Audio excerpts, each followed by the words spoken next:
इतना ऊंचा हो, इतना चौड़ा, इतना लंबा। उसको पानी से भर दिया जाए, 4 मासे सोने का एक सलाका बनाया जाए। अब 4 मासा हम तो नहीं देखे हैं, लेकिन शायद स्वर्णकार इसको समझे। 4 मासा सोने का सलाका बनाया जाए, सलाके की लंबाई 4 अंगुल की हो, और उस सलाके के बराबर उस बर्तन में छेद कर दिया जाए। उस बर्तन में भरे हुए पानी को गिरने में जितना समय लगता है, उस समय को भी नाडिका कहते हैं। 2 नाडिका का एक मुहूर्त होता है, एक मुहूर्त में 48 मिनट होता है। 7 नाडिका का एक प्रहर होता है, उसी प्रहर को याम भी कहते हैं, 8 याम। प्रहर जैसे 2 प्रहर, तीसरा प्रहर, चौथा प्रहर। तो इस तरह से 2 नाडिका का, 6 या 7 नाडिका का एक प्रहर होता है। 8 प्रहर की दिन रात होती है, 4 प्रहर का दिन और 4 प्रहर की रात्रि। इस तरह से 8 प्रहर का एक दिन माना जाता है। 7 दिन का एक सप्ताह होता है। 15 दिन का एक पक्ष होता है, 15 दिन का कृष्ण पक्ष और 15 दिन का शुक्ल पक्ष। अच्छा, ये 15 दिन का जो कृष्ण पक्ष है, यह देवताओं की रात्रि मानी गई है। देवताओं की रात्रि 15 दिन की होती है, और 15 दिन का शुक्ल पक्ष देवताओं का दिन है। यह बात भागवत जी में आज से 5126 वर्ष पहले लिख दिया गया, और वहीं पर हमारे वैज्ञानिक अभी 1-2 वर्ष पहले यह जान पाए हैं कि देवताओं का दिन 15 दिन का होता है, देवताओं की रात 15 दिन की होती है। कब जान पाए हैं? आप लोग खबर पढ़े होंगे, जब चंद्रमा के दक्षिणी ध्रुव पर चंद्रयान भेजा गया, इसरो के वैज्ञानिकों ने सफल प्रक्षेपण किया था। चंद्रयान वहां चंद्रमा के दक्षिणी ध्रुव पर उतरा, उससे प्रज्ञान रोवर निकला। प्रज्ञान रोवर वहां की खबर दे रहा था, जिसमें एक खबर यह भी आई कि प्रज्ञान रोवर केवल 15 दिन तक चलेगा। ये हुआ क्यों 15 दिन तक चलेगा? तो पता लगा कि चंद्रमा पर 15 दिन का दिन होता है। हम लोगों के दिन से 15 दिन का वहां एक दिन होता है, और 15 दिन की रात होती है। तो जब तक दिन रहेगा, ये रोवर सूर्य ऊर्जा से चार्ज होगा, और जब 15 दिन की रात्रि आएगी तो इसकी बैटरी डेड हो जाएगी, फिर ये कार्य करना बंद कर देगा। तो इसरो के वैज्ञानिकों ने यह सिद्ध किया कि चंद्रमा पर 15 दिन का दिन होता है, 15 दिन की रात होती है। कब जाने? अभी 1-2 वर्ष पहले। और यहाँ हमारे पुराणों में आज से 5000 वर्ष पहले लिख दिया गया कि जो है देवताओं का दिन 15 दिन का और रात 15 दिन की होती है। अच्छा, इस तरह से 30 दिन का एक महीना होता है, 2 महीने की एक ऋतु होती है, अर्थात 6 ऋतु का एक साल होता है। उसी साल को वर्ष कहते हैं, संवत्सर कहते हैं, परिवत्सर कहते हैं। ईसाई उसी को ईसवी सन कहते हैं, और शायद मुसलमानों में वही हिजरी सन कहते हैं, एक वर्ष। 4,32,000 वर्ष का कलयुग होता है, 8,64,000 वर्ष का द्वापर युग होता है, 12,96,000 वर्ष का त्रेता युग, और 17,28,000 वर्ष का सतयुग होता है। ये चारों युग जब एक एक बार व्यतीत होते हैं तो एक चतुर्युगी होता है, और चतुर्युग जब 71 बार व्यतीत होता है तो एक कल्प होता है। एक कल्प होने पर सृष्टि का प्रलय होता है, लेकिन संपूर्ण सृष्टि का प्रलय नहीं होता है। यानी कल्प के प्रलय में इंद्र आदि देवता वही रहते हैं। संपूर्ण सृष्टि का प्रलय कब होता है? जब कोई नहीं बचता, केवल नारायण बचते हैं। जब यह चतुर्युग 1000 बार व्यतीत होता है तो ब्रह्मा जी का एक दिन होता है।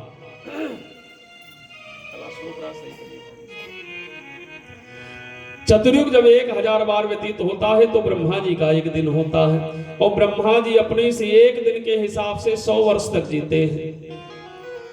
ब्रह्मा जी का 100 वर्ष का जब उम्र चलता है तो क्षीरसागर ब्रह्मा जी सृष्टि की रचना कर रहे हैं, वही नारायण विष्णु रूप में पालन कर रहे हैं, रुद्र रूप में संहरण कर रहे हो, सृष्टि चल रही है। धीरे धीरे जब ब्रह्मा जी का 100 वर्ष का उम्र बीतता है तो क्षीर सागर में शेष सैया पर शयन करने वाले नारायण का एक दिन होता है। अब अगर कंप्यूटर से कैलकुलेशन करेंगे तो यहां तक की गणना करना असंभव हो जाएगा। चतुर्युग सहस्त्राणी ब्रह्मैक दिनम भवेत, चतुर्युग 1000 बार व्यतीत होने पर ब्रह्मा जी का एक दिन होता है, और इस एक दिन के हिसाब से ब्रह्मा जी से 100 दिन तक जीते हैं, 100 वर्ष तक जीते हैं। अच्छा, ब्रह्मा जी का 100 वर्ष बीता, श्रीमन नारायण जो क्षीर सागर में शेष सैया पर शयन कर रहे हैं, ब्रह्मा जी का जब 100 वर्ष बीतता है तो उन नारायण का दिन बीतता है, यानी इनके 100 वर्ष के बराबर भगवान नारायण का एक दिन होता है। इनका 100 वर्ष बीता, नारायण का दिन बीता, धीरे धीरे नारायण भगवान की रात्रि आई। अच्छा, भगवान नारायण की रात्रि आई तो जैसे हम लोगों की रात्रि आने पर हम लोग सो जाते हैं, भगवान नारायण भी शयन में चले जाते हैं। भगवान नारायण शयन में चले जाते हैं, फिर सारी सृष्टि सो जाती है, सारी दुनिया सो जाती है, अर्थात सारी सृष्टि का प्रलय हो जाता है, फिर कोई नहीं बचता। अब आप कहेंगे सब जाता कहां है? तो सब वही नारायण में समाहित हो जाते हैं। कैसे? आपने मकड़ी देखा होगा, मकड़ी जाला बनाने के लिए मटेरियल कहीं से लाती नहीं है। बोले कैसे बनता है? तो मकड़ी के मुख से ही वह मटेरियल निकलता है, बढ़िया जाला का ताना बाना बुन लेती है, और जाले का ताना बाना बुनने के बाद खूब बढ़िया से मकड़ी उसी पर आराम फरमाती है। वैसे नारायण जब सारी दुनिया बना देते हैं तो बढ़िया से क्षीर सागर में जो है शयन करते हैं, विश्राम करते हैं। अच्छा, इधर मकड़ी को जब लगता है कि यहाँ रहना खतरा है तो कोई केमिकल ना मार दे, दवा मार दे, मर जाए, अगर वह जीवित है उसको खतरा लगा तो जाला छोड़ के नहीं भागती, उस जाले को फिर वो निकल जाती है। ठीक उसी तरह से जब इस सृष्टि का प्रलय होता है तो सारी सृष्टि फिर भगवान नारायण में ही समाहित हो जाती है। धीरे धीरे नारायण की रात्रि बीती, ये वर्तमान का दिन आया जो यह दिन चल रहा है। अब आप कहेंगे बाबा ये दिन प्रारंभ हुए, हम लोगों के दिन से कितना समय हुआ? तो ये भगवान नारायण का जो दिन चल रहा है इसे प्रारंभ हुए हम लोगों के समय गणना के अनुसार 1 अरब 95 करोड़ 58 लाख 85,126 वर्ष हो गया है। यह कल्प प्रारंभ हुई। नारायण भगवान का जब यह कल्प आया, भगवान नारायण शयन से जगे, इतने में उनके अंदर विचार जगा कि एको हम बहुश्यामी, अब बहुत दिनों तक हम एक रहे, अब हमें बहुत होना है। और जैसे ही यह विचार आया तो श्रीमन नारायण के नाभि से कमल निकला। कमल पर चतुर्मुख ब्रह्मा जी विराजित हुए। ब्रह्मा जी सोच रहे मैं हूं कौन, मैं आया कहां से हूं। अच्छा, वह कमल भी साधारण कमल नहीं, अंतरिक्ष ही वह कमल है। अंतरिक्ष इतना बड़ा कमल। ब्रह्मा जी सोचे क्यों ना चल करके इस कमल के नाल में देखे कि कमल निकला कहां से। तो ब्रह्मा जी कमल तंतु में नीचे जा रहे हैं, ऊपर आ रहे हैं, पता नहीं लग रहा है कहां से नाल निकला है। नीचे ऊपर होते होते ब्रह्मा जी को व्यंजनों के 2 अक्षर सुनाई पड़े। व्यंजन समझ रहे हैं? स्वर व्यंजन। अंग्रेजी वालों के लिए वही वावेल और कॉन्सोनेंट है। स्वर व्यंजन, स्वर जैसे अ हो गया, ई हो गई, और व्यंजन माने काखा गाघा। तो व्यंजनों के 2 अक्षर सुनाई पड़े ब्रह्मा जी को। एक व्यंजन का 16वां अक्षर और एक व्यंजन का 21वां अक्षर। 16वां अक्षर व्यंजन का है त, और 21वां अक्षर है प। त और पा का अर्थ ब्रह्मा ने तप से लगाया, और जैसे ही इन्हें तप का बोध हुआ तो यह भी बोध हो गया कि हमें नारायण के नाम का तप करना चाहिए।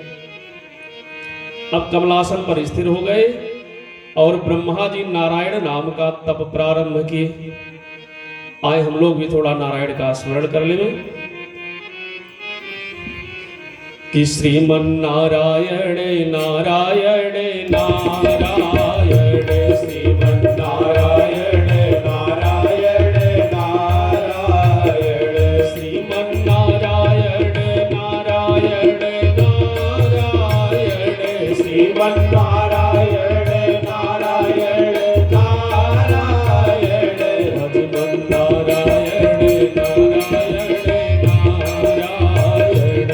नारायण, भजमन नारायण नारायण नारायण, भजमन नारायण नारायण नारायण, भजमन नारायण नारायण नारायण, श्रीमन नारायण नारायण नारायण, श्रीमन नारायण नारायण नारायण, श्रीमन नारायण नारायण नारायण, श्रीमन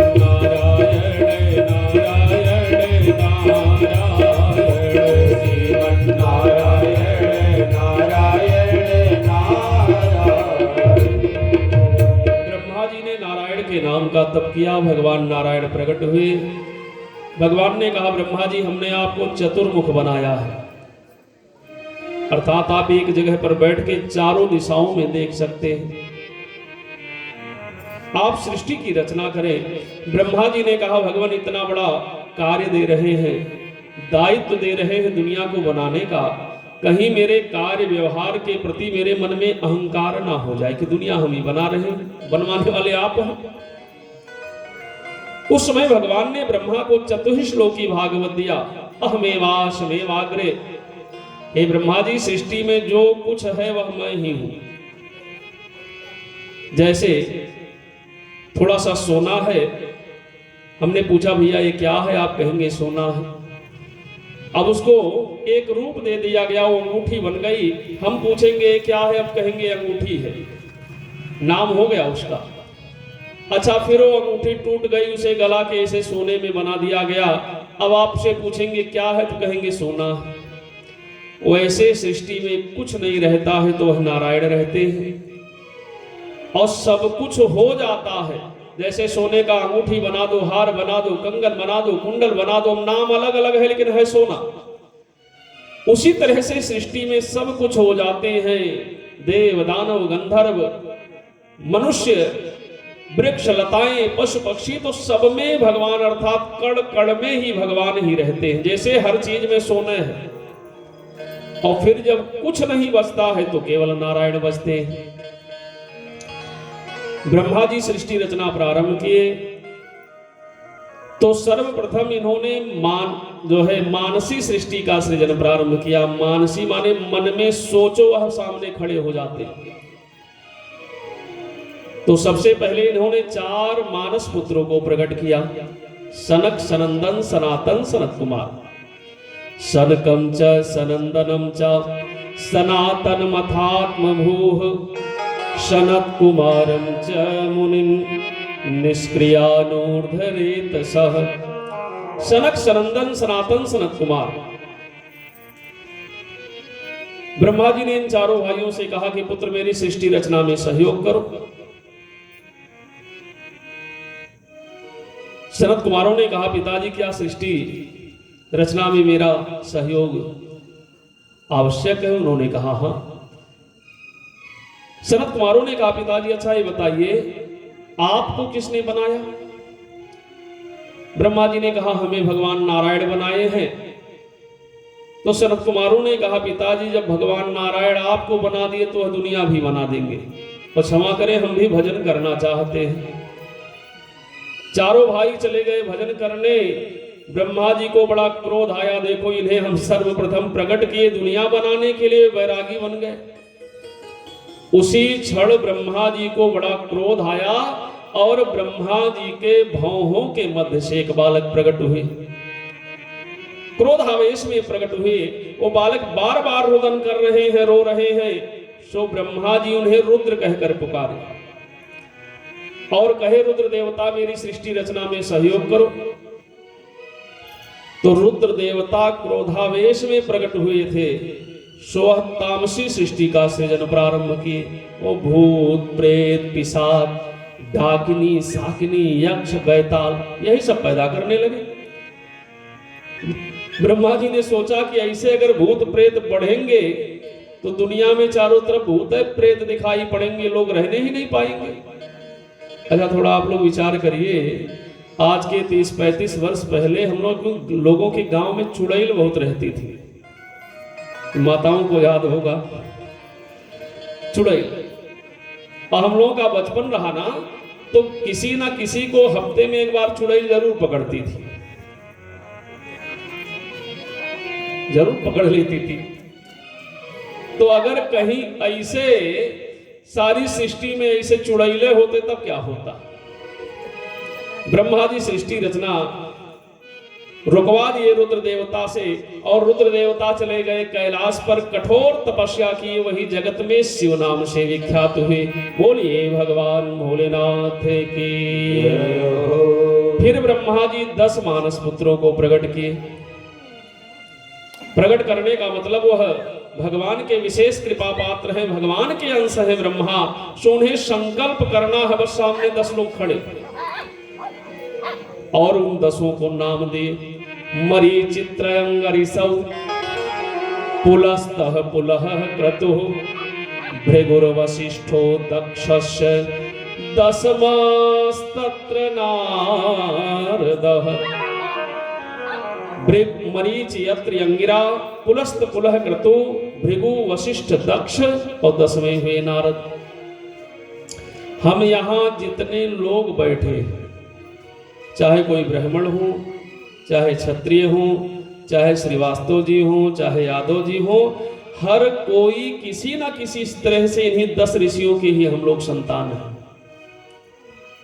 सच्चाई तो यह है कि आगे चल करके चातुर्वर्ण्यम मया सिष्टम गुण कर्म विभाग सह, जैसा जिसने गुण कर्म को अपनाया उसी तरह से उसकी जाति निर्धारित हो गई। जो बढ़िया सोने का आभूषण बनाने लगे उन्हें स्वर्णकार कहा जाने लगा, सुनार हो गए। व्यापार कार्य संभाले वो बनिया हो गए। लेखन कार्य संभाल लिए श्रीवास्तव जी हो गए। वेद अध्ययन कार्य संभाल लिए वो ब्राह्मण हो गए। लेकिन सच्चाई यह है कि हम सब आज के परिवेश में वैसे खूब जातियों को लड़ाया जा रहा है, ये छोटे वो बड़े, ये छोटे वो बड़े। राजनीतिक रोटियों को सेकने के लिए हम सनातनियों को खूब लड़ाया जा रहा है, लेकिन सच्चाई यह है कि ना कोई छोटा है ना कोई बड़ा है, सब इन्हीं 10 ऋषियों के संतान है। अगर बढ़िया से कथा सुनेंगे तो भी बात समझ में आएगी कैसे हम इन्हीं 10 के संतान हैं। सच्चाई तो यह है कि ना कोई बड़ा है ना कोई छोटा है। अच्छा, आजकल यह भी एक बड़ी जोर से प्रयास हो रही है कि जाति समाप्त कर दी जाएगी। ए भैया, जाति तो सचराचर जगत में है, कहां तक समाप्त करोगे। वृक्ष है ना, वृक्षों में कई जातियां हैं। आम का वृक्ष ले लीजिए तो कोई दशहरी है तो कोई चौसा है तो कोई लंगड़ा है, आखिर में काहे अलग अलग हो गए है आम। गायें हैं तो कोई जर्सी है, कोई वो शाहीवाल है तो कोई गिरी है तो कोई देसी है, उनमें भी जाति है ना। जहां देखेंगे हर जगह जाति है। मनुष्य में भी इसी तरह से जाति है, और अन्य मजहब को मानने वालों के यहां भी जाति है, क्योंकि यह जातीय निर्धारण मनुष्य नहीं भगवान ही करके भेजे। हाँ, जातिवाद करना गलत है, लेकिन जाति को मिटाना यह असंभव है।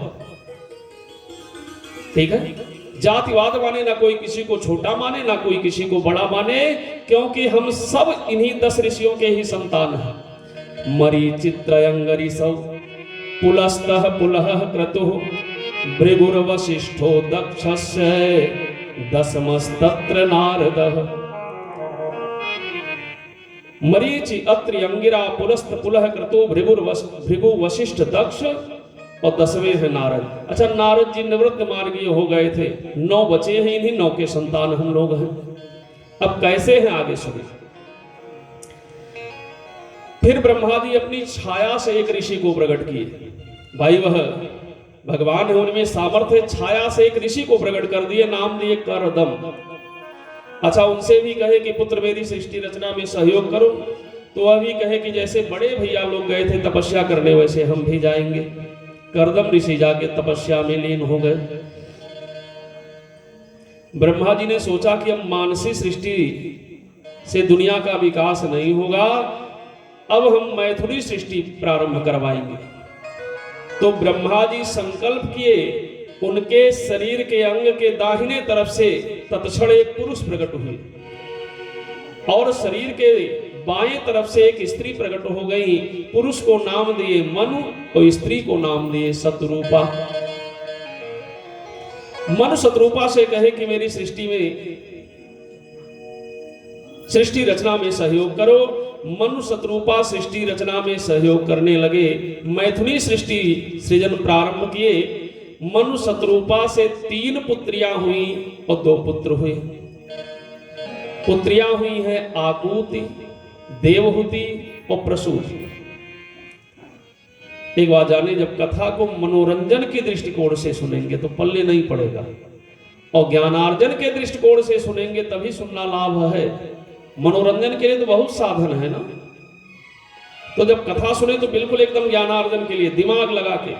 और श्रोता वक्ता ज्ञान निधि कथा राम के गुण, जब दोनों ज्ञान की निधि होते हैं तब गुण कथाएं स्वतः निकलती हैं।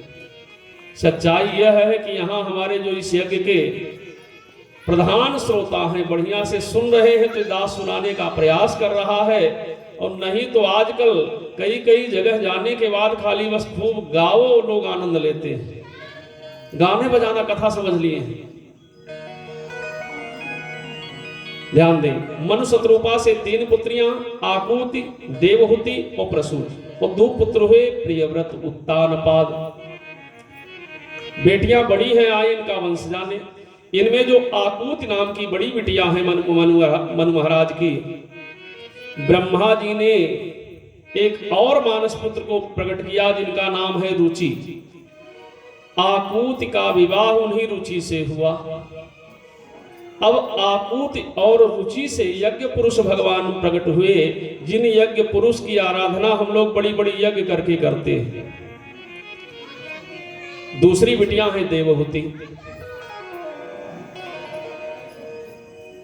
देवहूति विवाह योग्य हो गई। अच्छा, इधर जो ब्रह्मा जी जिन मानस पुत्र को अपनी छाया से प्रकट किए थे, तपस्या में चले गए थे, करदम ऋषि। धीरे धीरे करदम ऋषि 40,000 वर्ष तक तपस्या की।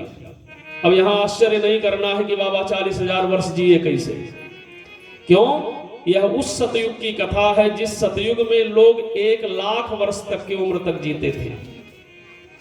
एक दिन हमने निवेदन किया है, जैसे कलयुग में 100 वर्ष आयु है, अब इससे अधिक भी हो जाता है, कम भी हो सकता है, गुण कर्म स्वभाव के अनुसार। द्वापर में 1,000, त्रेता में 10,000 और सतयुग में 1,00,000 वर्ष उम्र होता रहा। 40,000 वर्ष तक करदम जी समाधि में लगे रहे। 40,000 वर्ष के बाद जब इनकी समाधि टूटी तो देखे संसार में बड़ा विकास हो गया है। वृक्ष हैं, लताएं हैं, पशु हैं, पक्षी हैं। ब्रह्मा जी सबको बना रहे हैं। कई कई पशु हैं, उनके चारों तरफ उनके बच्चे किलोल कर रहे हैं। तो करदम ऋषि मन में सोचे कि पिताजी कह रहे थे गृहस्थी में प्रवेश करो, सृष्टि रचना में सहयोग करो। अगर हम भी गृहस्थी में प्रवेश किए होते तो आज हमारे कई पुत्र होते, पौत्र होते, प्रपौत्र होते। फिर मन में सोच रहे हैं कि अभी बिगड़े क्या है, क्या अभी हमारा विवाह नहीं हो सकता है। अब विचार करें, 40,000 वर्ष के बाबा सोच रहे हैं कि हमारा विवाह क्या नहीं हो सकता है क्या। तो मन में सोचे वैसे नहीं होगा तो हम विवाह के लिए तपस्या करेंगे। और बाबा बैठ गए तपस्या करने। अब केवल यही रट रहे हैं, हे भगवान विवाह हो जाए, हे भगवान विवाह हो जाए। और हे भैया, विवाह के लिए तपस्या करना चाहिए। जब तपस्या करेंगे तभी सुयोग्य पत्नी की प्राप्ति होगी। अच्छा, विवाह के लिए जब मंत्र जपे ना, तो पत्नी मनोरमाम देहि मनोरित्यानुसारिणीं तारिणीं दुर्ग संसार सागरस्य कलोकुलोद्भवाम्। जब आप पत्नी की कामना करें तो जगदम्बा जी से यही प्रार्थना करें कि हे मां, हे जगदम्बा जी, पत्नी मनोरमाम देहि,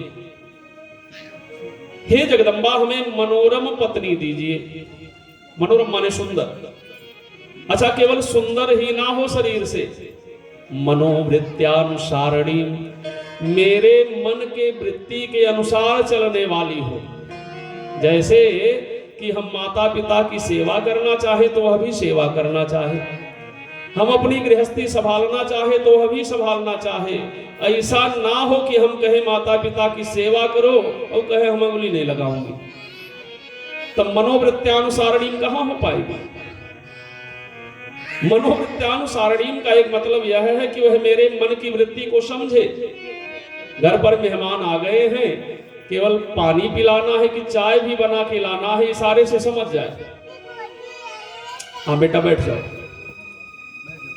और केवल इतने नहीं, तारिणीं दुर्ग संसार सागरस्य कुलोद्भवा, मेरे इस कुल का उद्भव करने वाली हो, कुल का विकास करने वाली हो, मेरे वंश का विकास करने वाली हो, और मुझे इस संसार सागर से पार लगा ले जाने वाली हो। अच्छा, सच्चाई यह है कि हमारे यहाँ सनातन परंपरा में अब तक जो भी महिलाएं हैं, विशेषतः धर्म के लिए प्रेरित करने का कार्य यही लोग करती हैं। जैसे जब एक उम्र समय हो गया, बच्चों का विवाह हो गया, तो यही बार बार कहते हैं, अरे चलो चलो चारों धाम कर लिया जाए। ऐसे होता है ना। अच्छा, चारों धाम हो गया तो यही कहते हैं, अरे भागवतिया सुन लिया जाए। इतने नहीं, एकादशी आ गई, हम लोग अपना बताएं, सबको बताते हैं एकादशी कब है, लेकिन अगर घर से बाहर भी रहे तो घर से ही फोन आता है, देखिए कल ही एकादशी है, कहीं कुछ खा ना लीजिएगा। कहने का मतलब, तारिणीं दुर्ग संसार सागरस्य, मुझे इस संसार सागर से पार लगा ले जाने वाली पत्नी मिली। बड़ा तगड़ा हुकारी भर रहे हैं।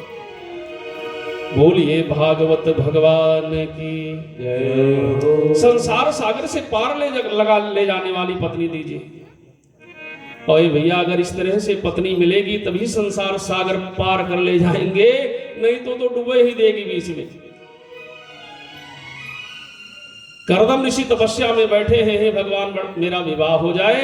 धीरे धीरे 10,000 वर्ष बीता, भगवान प्रकट हुए। भगवान ने कहा, करदम ऋषि आंखें खोलो, हम आपकी तपस्या से प्रसन्न हैं। करदम ऋषि आंख खोले तो देखे सामने भगवान। भगवान ने कहा, वरदान मांगिए। अब करदम ऋषि सोचने लगे, कैसे कहे कि हमारा विवाह करवा दो, हमारी एक उम्र हो गई है, अब कैसे भगवान से कहे विवाह करवा दो।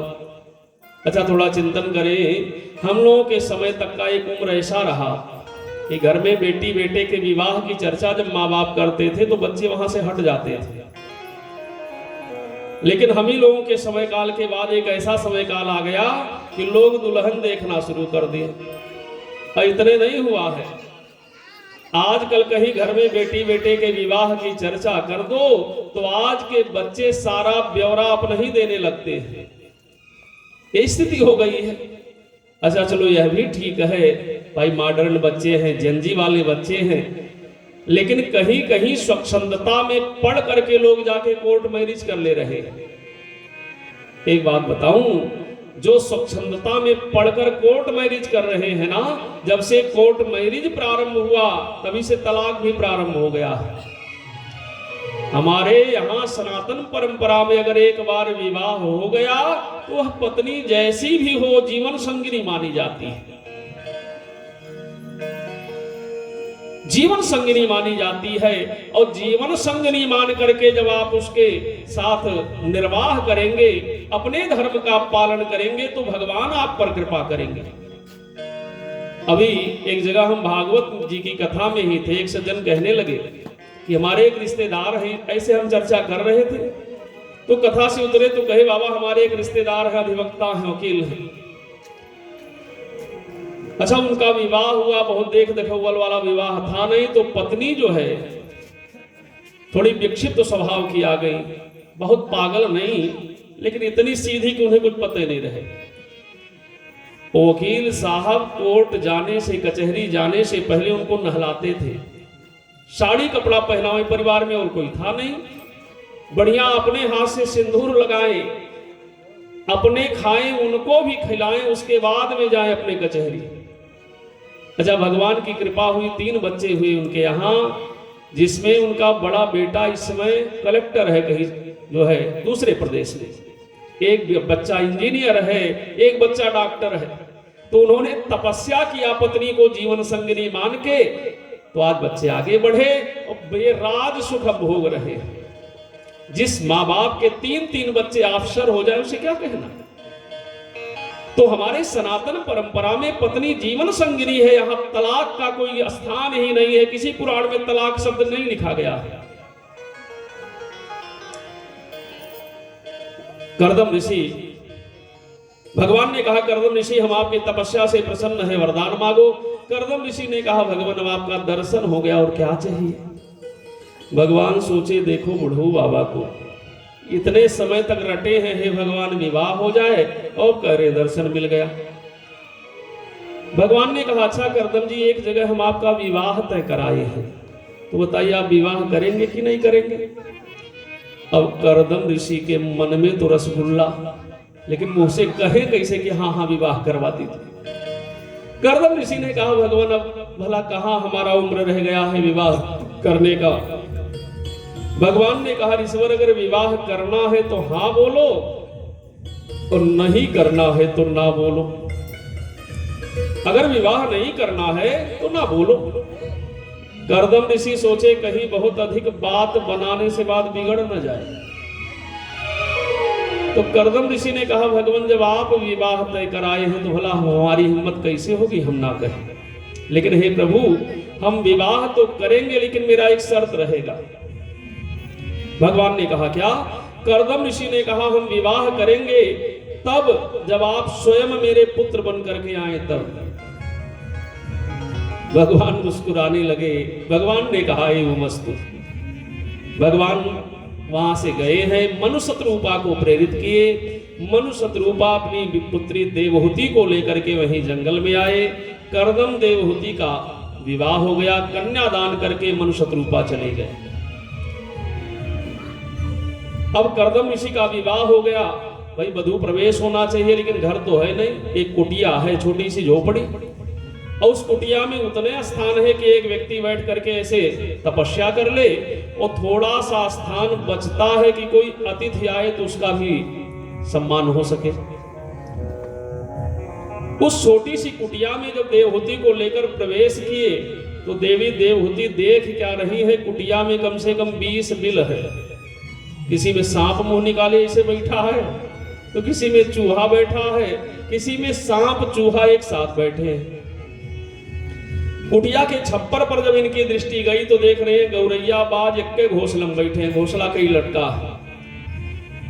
कुटिया से थोड़ी दूर पर एक सरोवर है, उस सरोवर तट पर देख रहे हैं कि शेर और गाय एक साथ पानी पी रहे हैं। आजकल की बहन बेटियों का विवाह ऐसे घर कर दिया जाए कि छोटी सी झोपड़ी, उसमें 20 बिलो हिम साथ बैठे हो, अपने भाई बाप को बड़ा आशीर्वाद देंगी, नहीं बहुत गरियाएंगी मन ही मन। लेकिन देवी देवहूति ने सोचा आखिर में कारण क्या है कि सांप चूहा एक साथ रह रहे हैं। गौरैया बाज एक घोंसले में रह रहे हैं, शेर और गाय एक घाट पर पानी पी रहे हैं। हो ना हो ये सब मेरे पति देव का तपबल है, जिनसे हिंसक जीव भी सामान्य हो गए हैं। तो जब इतने बड़े तपस्वी हैं मेरे पति, तो मुझे और क्या चाहिए। कर्दम ऋषि ने कहा देवी क्या सोच रही हो, ये विवाह के चक्कर में मेरा 10,000 वर्ष बेकार गया है। थोड़ा हम भजन करना चाह रहे थे, ऐसा कहकर करदम ऋषि फिर समाधि में बैठे हुए, इनकी अखंड समाधि लग गई कई वर्ष की। फिर वर्षों बाद जब इनकी समाधि टूटी तो ये भूल गए कि हमारा विवाह हुआ था। देख रहे सामने एक प्रौढ़ा स्त्री बैठी है, प्रौढ़ा माने दनिष्ठा, प्रौढ़ा स्त्री बैठी है। करदम ऋषि ने कहा, देवी आप कौन? वो कहने लगी, स्वामी मैं आपकी पत्नी हूं देवहूति। करदम ऋषि ने कहा, देवी देवहूति, जब मेरी अखंड समाधि लग गई तो आपको तो पिता के घर चले जाना चाहिए था ना। अरे तो फूलों की सेज पर पली राजकुमारी इस भयानक जंगल में कैसे जीवन का निर्वाह की? देवहूति ने कहा, हे स्वामी, जब मेरे माता पिता मेरा विवाह आपसे कर दिए तो मेरा सुख, मेरा दुख, मेरा स्वर्ग, मेरा नरक आपके चरणों में है। क्यों उल्टे पांव लौट के जाऊं पिता के घर? आज के परिवेश में बहन बेटियां ध्यान दें, पति के घर में थोड़ा खुटपुट होता है ना तो सूटकेस लेके अकेले निकलना चाहती है। नहीं, जब आपके माता पिता आपका विवाह कर दिए तो फिर सुख दुख स्वर्ग नरक पति चरणों में होनी चाहिए। स्वेच्छाचारिणी बनने का प्रयास नहीं करना चाहिए। करदम ऋषि ने कहा, देवी अब हम लोग गृहस्थी में प्रवेश करेंगे। सरोवर में ले गए, कहे आंखों को बंद करके डुबकी लगाओ।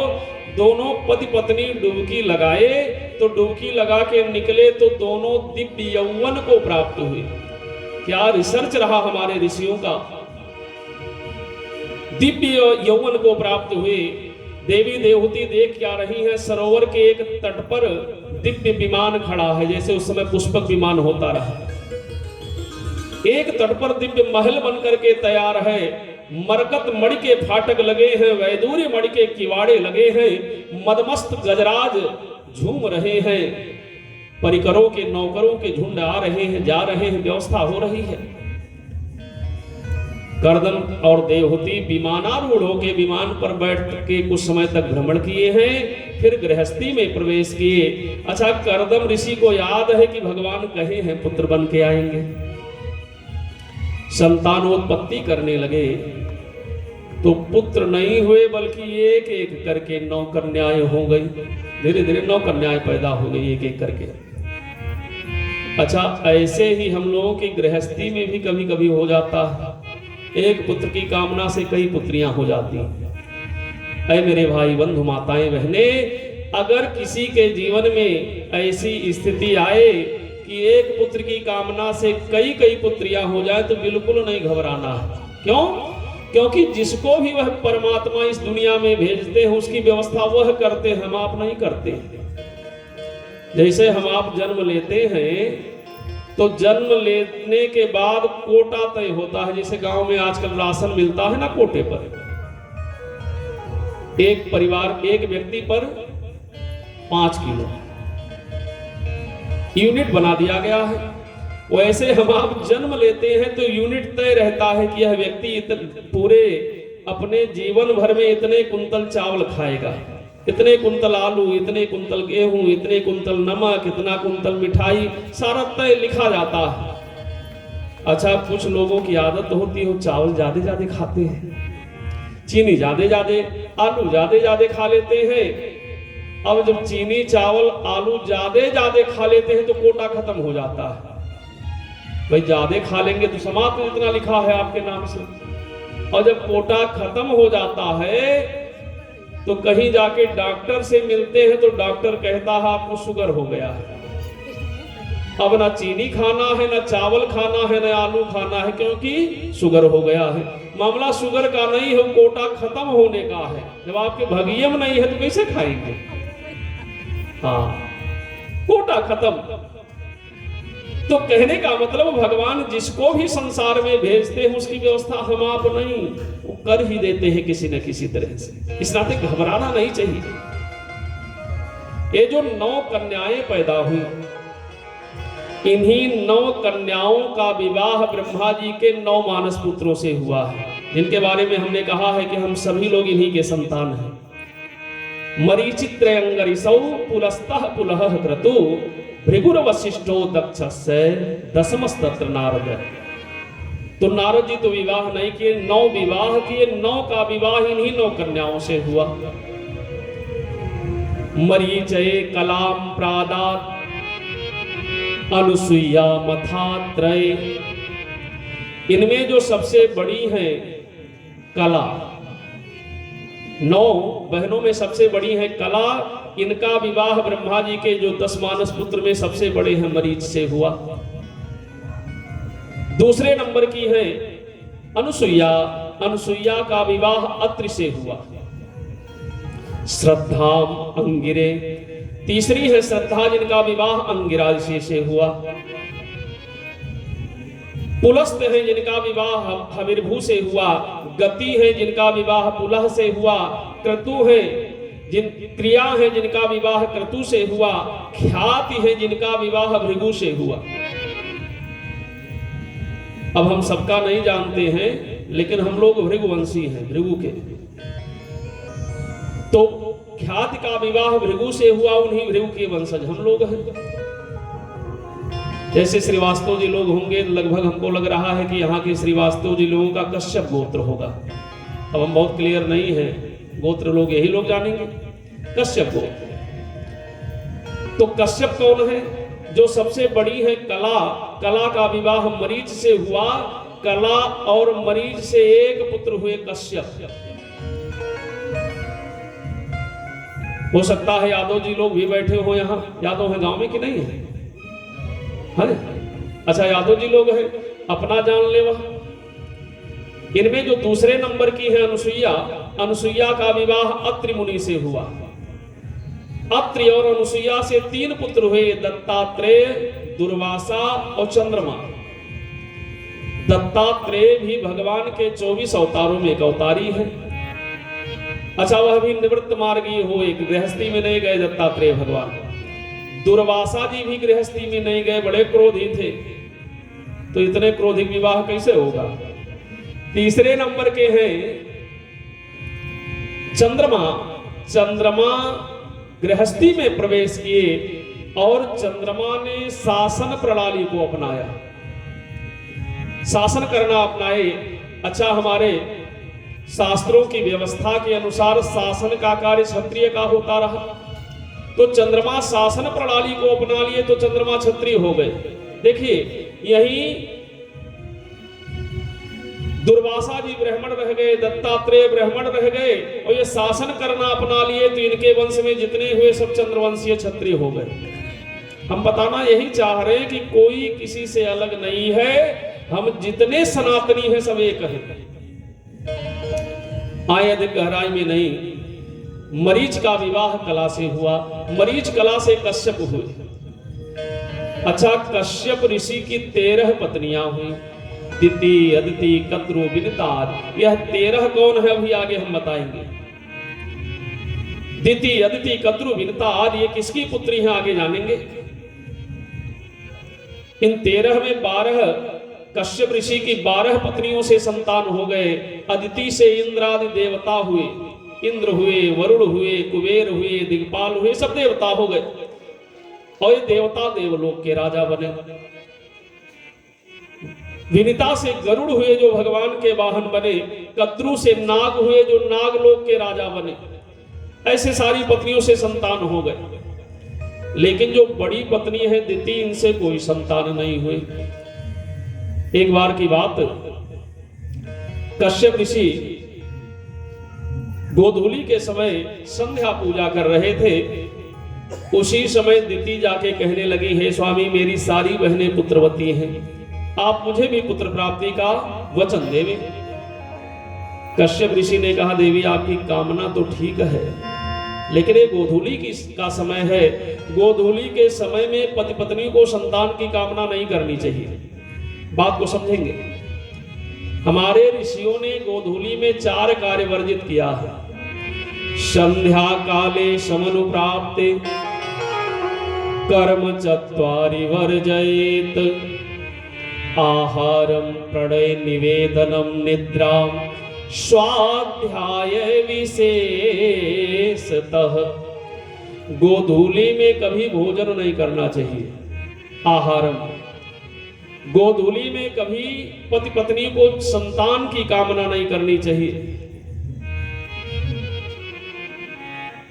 गोधूली के समय कभी घर में सोना नहीं चाहिए और गोधूली में कभी पढ़ना नहीं चाहिए। आप कहेंगे बाबा इससे नुकसान क्या होगा? तो ऋषियों ने रिसर्च करके बताया कि आहारम जायते व्याधि प्रणय निवेदनम दुष्ट संतति निद्राम क्षीयते लक्ष्मी अध्ययनम विस्मरणम भवेत। गोधूली में भोजन करने से रोग बढ़ता है।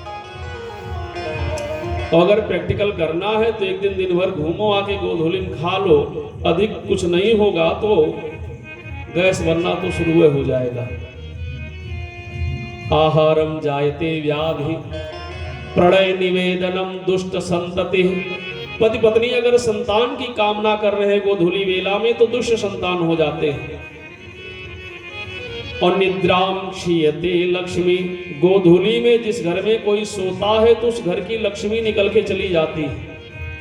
और अध्ययनम विस्मरणम भवेत, अगर गोधूली में पढ़ेंगे तो पूर्व का अध्ययन भी विस्मृत हो जाएगा। कश्यप ऋषि ने समझाया देवी गोधूली वेला है, संतान की कामना मत करो। उन्होंने हट कर लिया। कश्यप ऋषि ने कहा जाओ देवी तुम्हें 2 पुत्र प्राप्त होंगे, लेकिन दोनों इतने अत्याचारी होंगे कि इनके अत्याचार से पृथ्वी त्राहि त्राहि करने लगेगी। द्वितीय चरणों पे गिर पड़ी, स्वामी ऐसे संतान मुझे नहीं चाहिए। कश्यप ऋषि ने कहा जाओ देवी अब पश्चाताप कर रही हो, तुम्हारे पुत्र तो दुष्ट होंगे लेकिन तुम्हारा एक पौत्र होगा जो भगवान का परम भक्त होगा। वो पौत्र कौन है? प्रहलाद, परम भक्त होगा। ऐसा कश्यप ऋषि का वचन हुआ। और इधर एक घटना घटी। क्या? ब्रह्मा जी के जो 4 मानस पुत्र हैं, सर्वप्रथम सनक सनंदन सनातन सनत कुमार, यह चारों भाई वैकुंठ में गए भगवान नारायण का दर्शन करने। अच्छा, ये चारों भाई हैं कैसे? अवस्था इनकी उम्र तो हो गई है हजारों वर्ष की, लेकिन देखने में हमेशा 5 वर्ष के बालक जैसे लगते हैं। अब बिल्कुल नंग धड़ंग रहते हैं, 5 वर्ष के बच्चे हैं, बड़ी लज्जा भी नहीं है। चारों भाई जब वैकुंठ में प्रवेश करने लगे तो इस समय भगवान के 2 द्वारपाल हो गए हैं, जय और विजय। एतौ पार्षदो मह्यम जयो विजय एवचा कदर्थी कृत्य माम यद्दो वह त्रातामति क्रमम। भगवान के 2 पार्षद। अच्छा, इधर गोस्वामी जी भी इसी बात को, इस श्लोक का रूपांतरण श्री रामचरितमानस में किए हैं कि द्वारपाल हरि के प्रिय दो जय अरु विजय कहत सबको। द्वारपाल हरि के प्रिय दो जय अरु विजय कहत सबको। द्वारपाल हरि के प्रिय दो जय अरु विजय कहत सबको। द्वारपाल हरि के प्रिय दो जय अरु विजय कहत सबको। भगवान के 2 द्वारपाल जय विजय। जब ये सनत कुमार वैकुंठ में प्रवेश करने लगे तो जय विजय ने रोक दिया, कहां जा रहे हो? जैसे यहां जब कुत्ते हल्ला करते हैं बाबू डंडा लेके तुरंत दौड़ते हैं। और बच्चे जब हल्ला करते हैं तो डंडा लेके, लेकिन डांटते जरूर है, क्या चिल्ला रहे हो? तो ऐसे चारों भाई बेचारे 5 वर्ष के बालक जैसे ऐसे नंग धड़ंग जब वैकुंठ में प्रवेश करने लगे तो द्वारपालों ने लाठी अड़ा दिया, कहां जा रहे हो? अब बेचारे डर के मारे किनारे चारों भाई खड़े। कुछ देर ऐसे खड़े रहे कि हो सकता है द्वारपालों को दया आ जाए, कहे हम भगवान का दर्शन करना चाहते हैं। सोचे हो सकता है द्वारपालों को दया आ जाए, दोबारा प्रवेश का प्रयास किए फिर रोक दिए, तीसरी बार प्रयास किए फिर रोक दिए। सनत कुमारों ने कहा जाओ जय विजय, तुम दोनों का वैकुंठ से पतन हो जाए और तुम दोनों 3 जन्म तक राक्षस बनोगे। भैया 200 रुपए का दान दिए हैं, भगवान खूब कृपा करें, लक्ष्मी जी भंडार भरे, जीवन सुखमय हो। शरद कुमारों ने श्राप दे दिया, जाओ तुम्हारा जाओ जय विजय, वैकुंठ से तुम्हारा पतन हो जाए और तुम दोनों 3 जन्म तक राक्षस बनोगे। 3 जन्म। ये भैया 100 रुपए का दान दिए हैं, भगवान खूब कृपा करें, लक्ष्मी जी भंडार भरे, जीवन सुखमय भक्तिमय हो। 3 जन्म द्विज बचन प्रमाना, 3 जन्म तक राक्षस बनोगे। तब तक भगवान वहां प्रकट हो गए। भगवान ने कहा सनत कुमार इतना क्रोध सही नहीं है। क्यों? क्योंकि व्यक्ति दिन भर जप तप करे, अगर एक क्षण के लिए क्रोध कर दे तो उस दिन का जब तप बेकार हो जाता है। समझ में आ रहा है कि नहीं? आप लोग ज्यादा गुस्सा भी करते हैं, दिन भर पूजा करेंगे, दिन में 2-4 बार गुस्सा कर ही देंगे। अगर दिन में 1 बार गुस्सा किए तो उस दिन का पूजा निष्फल। हाँ, सनत कुमार कहे भगवान भूल हो गई, ये 3 जन्म तक राक्षस तो बनेंगे, लेकिन आप स्वयं अवतार लेके कृपा करके इनका उद्धार कर दीजिएगा जब ये आपके पार्षद है। तो यह कहकर सनत कुमार प्रायश्चित के लिए, क्रोध के प्रायश्चित के लिए चले गए हैं बद्रीनाथ धाम में, और दोनों चारों भाई तपस्या में रत हो गए। इधर जय विजय का वैकुंठ से पतन हुआ और यही दोनों कश्यप आदित्य के, कश्यप दिति के यहाँ, दिति के गर्भगृह से दोनों हिरण्याक्ष और हिरण्यकशिप बन के जन्मे। भगवान ने वचन दिया है अधिक दिनों तक तुम बाल्यावस्था में नहीं रहोगे। जैसे जन्मे बस विशाल काय होने लगे, और इतने विशाल काय हुए कि इनका सिर अंतरिक्ष को छूने लगा, सिर आकाश को छूने लगा। दोनों ने मां को प्रणाम किया। भैया दान कर रहे हैं 100 रुपए का, भगवान खूब कृपा करें, लक्ष्मी जी भंडार भरे, जीवन सुखमय हो। दोनों ने मां को प्रणाम किया और दोनों भाई चले गए मंदराचल पर्वत की तलहटी में तपस्या करने। दोनों भाइयों ने कठोर तपस्या किया, अपार तपबल प्राप्त किए। वहां से जब लौटे तो अपना एक साम्राज्य बनाए। जैसे आजकल हम लोगों के यहाँ लोग पढ़ाई करते हैं, नौकरी पाते हैं, तब घर द्वार बनवाते हैं, वैसे तपबल प्राप्त करके लौटे तो अपना साम्राज्य बनाए। दोनों बेटियां मिल करके जो है 50 रुपए का दान दे रही हैं। भगवान इन्हें खूब सुंदर बुद्धि दें, विद्या दें, पढ़े लिखें और इनका भविष्य उज्जवल हो।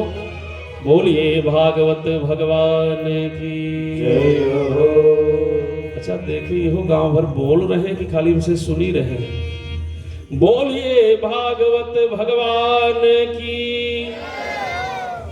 ये भगवान इतना कंजूसी। ऐसे गांव में एक सेठ जी थे।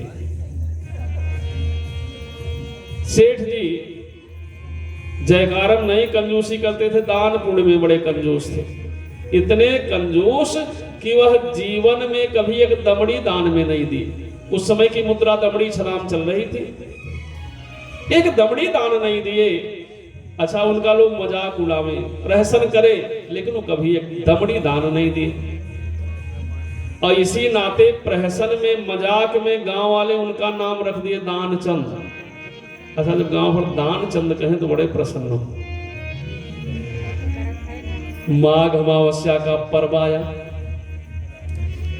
उनके गांव से 4 कोस की दूरी पर गंगा जी थी। गांव वाले जाने लगे स्नान करने। कहे रे सेठ जी, दानचंद जी, चलो स्नान कराओ, माघ अमावस्या का पर्व है, मौनी अमावस्या है। सेठ जी ने कहा नहीं भैया आप लोग जाओ, हम नहीं जाएंगे। सेठानी ने कहा रे सेठ जी, गांव भर के लोग जा रहे हैं, कह रहे हैं चले जाओ। सेठ ने कहा सेठानी सुनो, जाना नहीं बुरा है, लेकिन अब जैसे जाओ ही घट में पंडा बाबा बैठे रहते हैं। पंडा लोग बिना दान लिए आने नहीं देते, तो हम भाई देखो हम नहीं जाएंगे। सेठानी ने कहा कि पंडा बाबा कहीं पकड़ के थोड़े दान करवाते हैं, भाई जिसको करना है वही करवाते हैं। आजकल सोशल मीडिया पर कुछ नीले पीले मेढक ये कह रहे हैं कि आज से पंडित जी लोगों को दान देना बंद कर दो, ये रोड पर आ जाएंगे। पहली बात तो न पहले पढ़े लिखे थे, ना आज पढ़ने लिखने का प्रयास कर रहे हो, सरकार उनके लिए वैसे व्यवस्था दे रही है। भैया ब्राह्मण किसी से ये नहीं कहने जाता है कि आओ भैया हमसे पूजा करवाओ।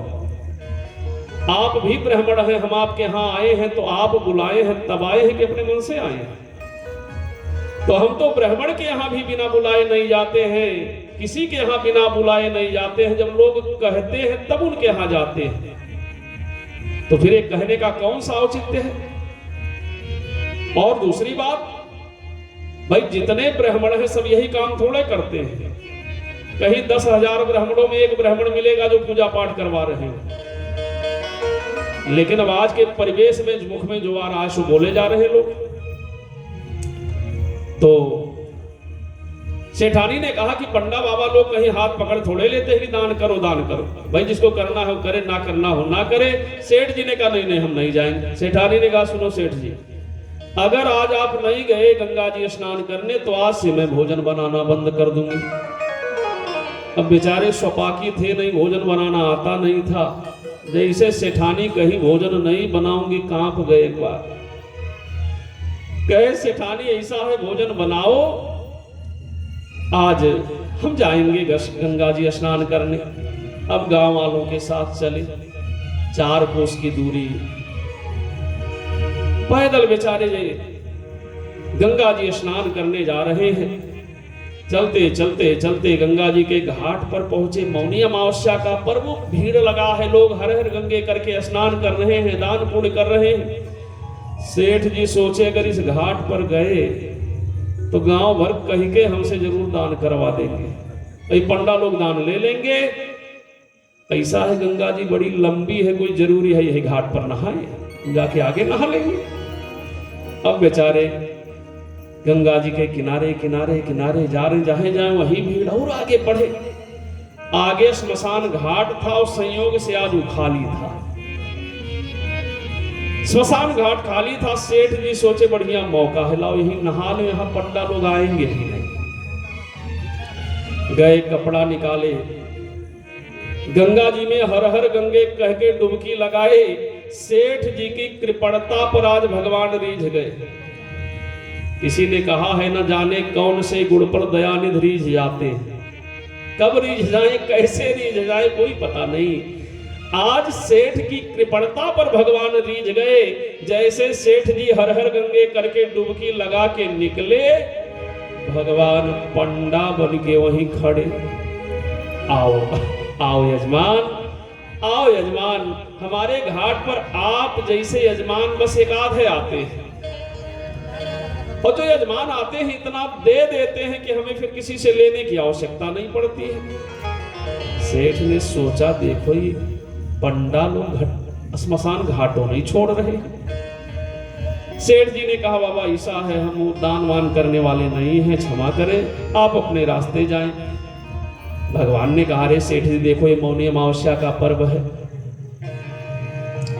मौनी अमावस्या का पर्व है, कुछ दान कर देना चाहिए। सेठ ने कहा हम एक दमड़ी दान नहीं देंगे। भगवान सोचे हैं कि आज इनसे दान करवाएंगे हम। भगवान ने कहा अच्छा सेठ जी नान नगद नगद दान करो, उधार कर दो। बद्रीनाथ धाम गए होंगे, वहां पंडा बाबा चाहते हैं कि उधार हो जाए। काहे चाहते हैं कि उसी बहाने वो लोग आते हैं यहाँ घूमने टहलने, और विशेष करके ठंडी के समय में आते हैं। वह लोग क्यों आते हैं कि पहाड़ों में बड़ी ठंड पड़ती है, बर्फ गिरता है, तो लोग उसी समय आते हैं अपने क्षेत्र में, यजमानों के यहाँ टहलते हैं, जो बाकी बकाया रहता है ले लेते हैं। इतने नहीं, आप 10-20 हजार मांगो तो भी वह प्रेम से देते हैं, इसी बहाने टहलने आएंगे। तो भगवान ने कहा ना नगद नगद दान करो, उधारे कर दो सेठ जी। सेठ जी मन में सोचे करे उधार कहाँ, हम इनसे मिलने वाले हैं, कहाँ दोबारा हम आएंगे इनके घाट पर। सेठ जी ने कहा अच्छा अच्छा बाबा ऐसा उधारी वाला कर दो दान। एक दमड़ी, जैसे आजकल 1 रुपया चलता है, उस समय दमड़ी चलती थी, एक दमड़ी का संकल्प हो गया। सेठ जी वहां से चले आए स्नान करके, भाई 4 कोस जाना आना, आते आते सायंकाल हो गया। घर पहुंचे हैं, सेठानी जल जलपान कराई, थके हारे हैं, सेठानी बैठी पांव दबा रही थी। और इतने में भगवान पंडा बने इनके घर ही पहुंच गए। किवाड़ खटखटाए, सेठ ने कहा जाके देखो कौन है। सेठानी आई, बाबा आपका परिचय? अरे हम गंगा जी के घाट के पंडा हैं, सेठ जी गए थे एक दमड़ी दान का संकल्प कराए हैं, तो वही हम लेने आए हैं। सेठानी बड़ी प्रसन्न हुई, देखो कह रहे थे हम दान नहीं करेंगे और चुपके से करके चले आए, हमसे बताए भी नहीं।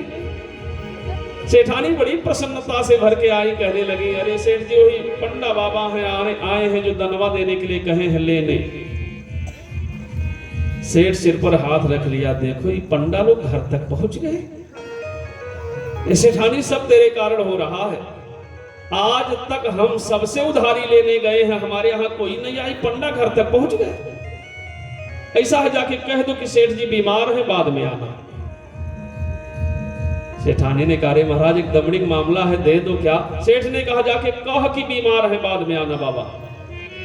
अब बेचारी गई मुंह लटकाए। बाबा जब से आए हैं गंगा जी से, हा हूं तो बुखार चढ़ा है। सेठ जी कह रहे हैं बाद में आना बाबा। भगवान ने कहा सेठ जी बीमार हैं? सेठानी ने कहा हाँ बाबा। भगवान ने कहा देखो सेठानी, सेठ जी हमारे यजमान हैं और यजमान बीमार रहे, ऐसे में हम कैसे छोड़ के चले जाएं? ऐसा है ना, हमको बनाना खाना आता है, यही बाहर बरामदे में व्यवस्था कर दो, हम बना खा लेंगे, लेकिन अब जब तक ठीक नहीं होंगे सेठ जी हम नहीं जाएंगे। सेठानी जाके कहने लगी तो कह रहे हैं कि अब जब तक ठीक नहीं होंगे हम नहीं जाएंगे। सेठ जी माथा पीटे, सेठानी सब तेरे कारण हो रहा है, तू ना भेजी होती तो स्थिति नहीं आता, जाके कह दे कि सेठ जी मर गए। सेठानी ने कहा ऐसा मत कहिए, मैं तो बिल्कुल ये नहीं। सेठ ने कहा कि अगर नहीं गई कहने तो तेरा खैर नहीं, वो जाके कह कि सेठ जी। अब क्या करे बेचारी, भृत्वा मृखाश्रु, वो झूठी आंसू बहाते। अच्छा झूठी आंसू बहाना भैया कोई इन लोगों से सीखे। रास्ते से जा रही हो, किसी बेटी की विदाई हो रही हो, ये भी रोना शुरू कर देंगे। वो झूठी आंसू बहाते हुए पहुंची बाबा, जैसे आपके पास से आई सेठ जी। भगवान ने कहा मर गए सेठ जी? सेठानी ने कहा हाँ बाबा। अमित रूप प्रगटे तेहि काला, एक नहीं अनेक पंडा बाबा बने। गांव में 300 घर था, एक बार 300 पंडा बने और एक बार सबके घर जाके कह दिए दानचंद मर गए। दानचंद मर गए। अब गांव भर के लोग भाई दौड़ पड़े, देखो गंगा जी स्नान करके अभी भी अच्छे भले आए हैं, मर गए। और यहाँ सेठ जी पड़े हैं चारपाई पर, सेठानी पैरों के पास ऐसे मुंह लटकाए बैठी है। सेठ अगर हल्का फुल्का आंख खोले कि देखे बाबा कहाँ है, तो जैसे अखिया खोले समझ में पंडा बाबा फिर बंद कर ले। ऐसे माताएं बहनें चारों तरफ खड़ी हैं, आपस में बात कर रहे हैं। देखो वही सेठ जी के गंगा नहान मान ही हो गया, मान ही हो गए। अच्छा एक बात बताएं, न जाने कितने लोग शराब पी पी करके मर जाते हैं, कोई कहने वाला नहीं मिलेगा शराब पीना मानी है, लेकिन अच्छे कार्य में लोग कह देते हैं तो मान ही हो गया है। अब लोगों ने कहा भाई जो देखो जो होना था सो हो गया, क्या किया जाएगा, चलो इनके अंतिम संस्कार की व्यवस्था हो। लकड़ियां कट गई, विमान बनाया जा रहा है। सेठ जी को लाके विमान पर लेटा दिया गया। सेठ जी सोचे कि कहीं गौवा भर सही ले जाके ना फूक दे। सेठ जी हल्का सा आंख खोले, देखे पंडा बाबा कहाँ हैं, लेकिन जैसे अखियां खोले समन में पंडा बाबा फिर बंद कर लिया।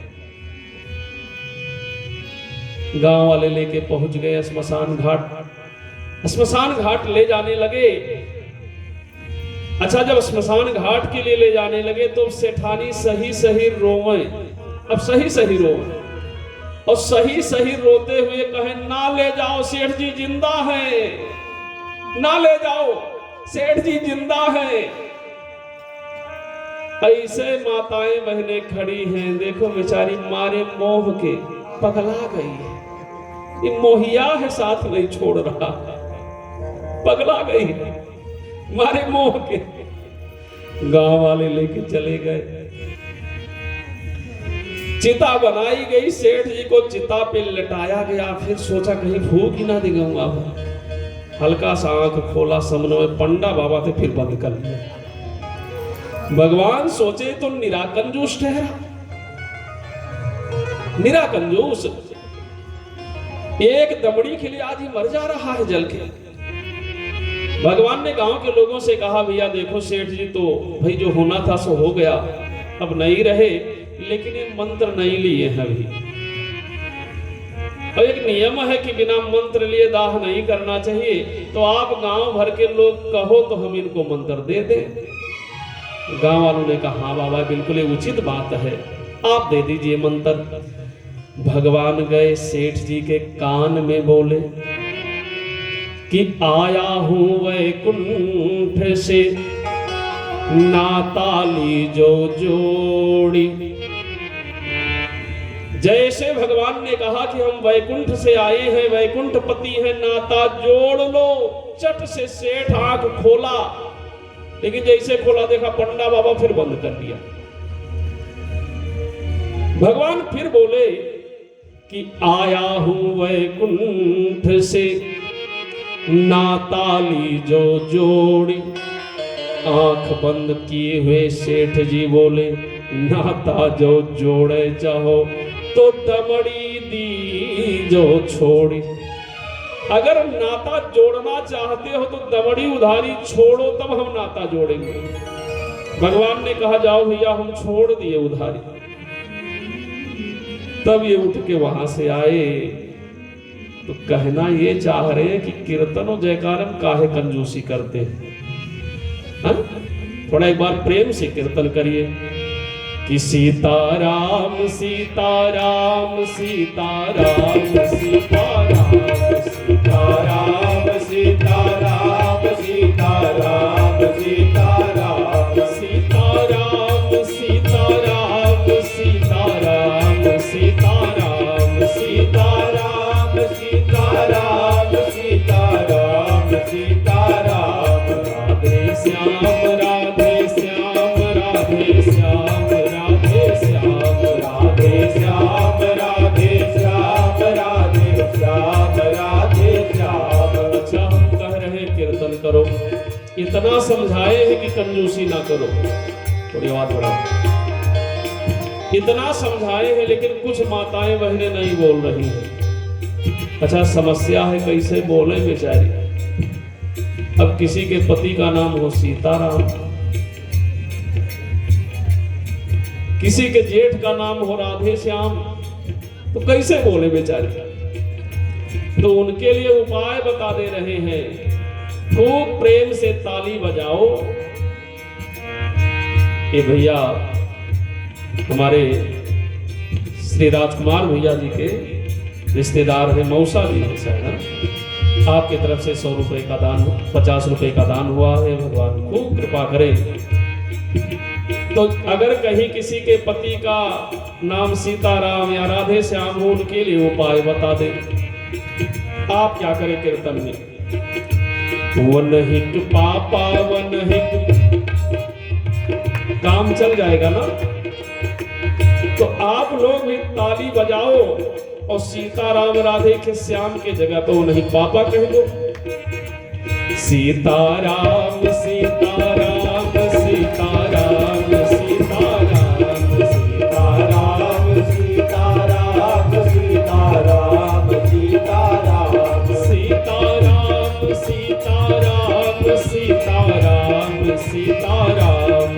सीताराम सीताराम सीताराम सीताराम राधे श्याम राधे श्याम राधे श्याम राधे श्याम राधे श्याम राधे श्याम राधे श्याम राधे श्याम। बोलिए सियावर रामचंद्र की जय हो। वृंदावन बिहारी लाल की जय हो। हिरण्याक्ष और हिरण्यकशिप अपार तब्बल प्राप्त करके लौटे।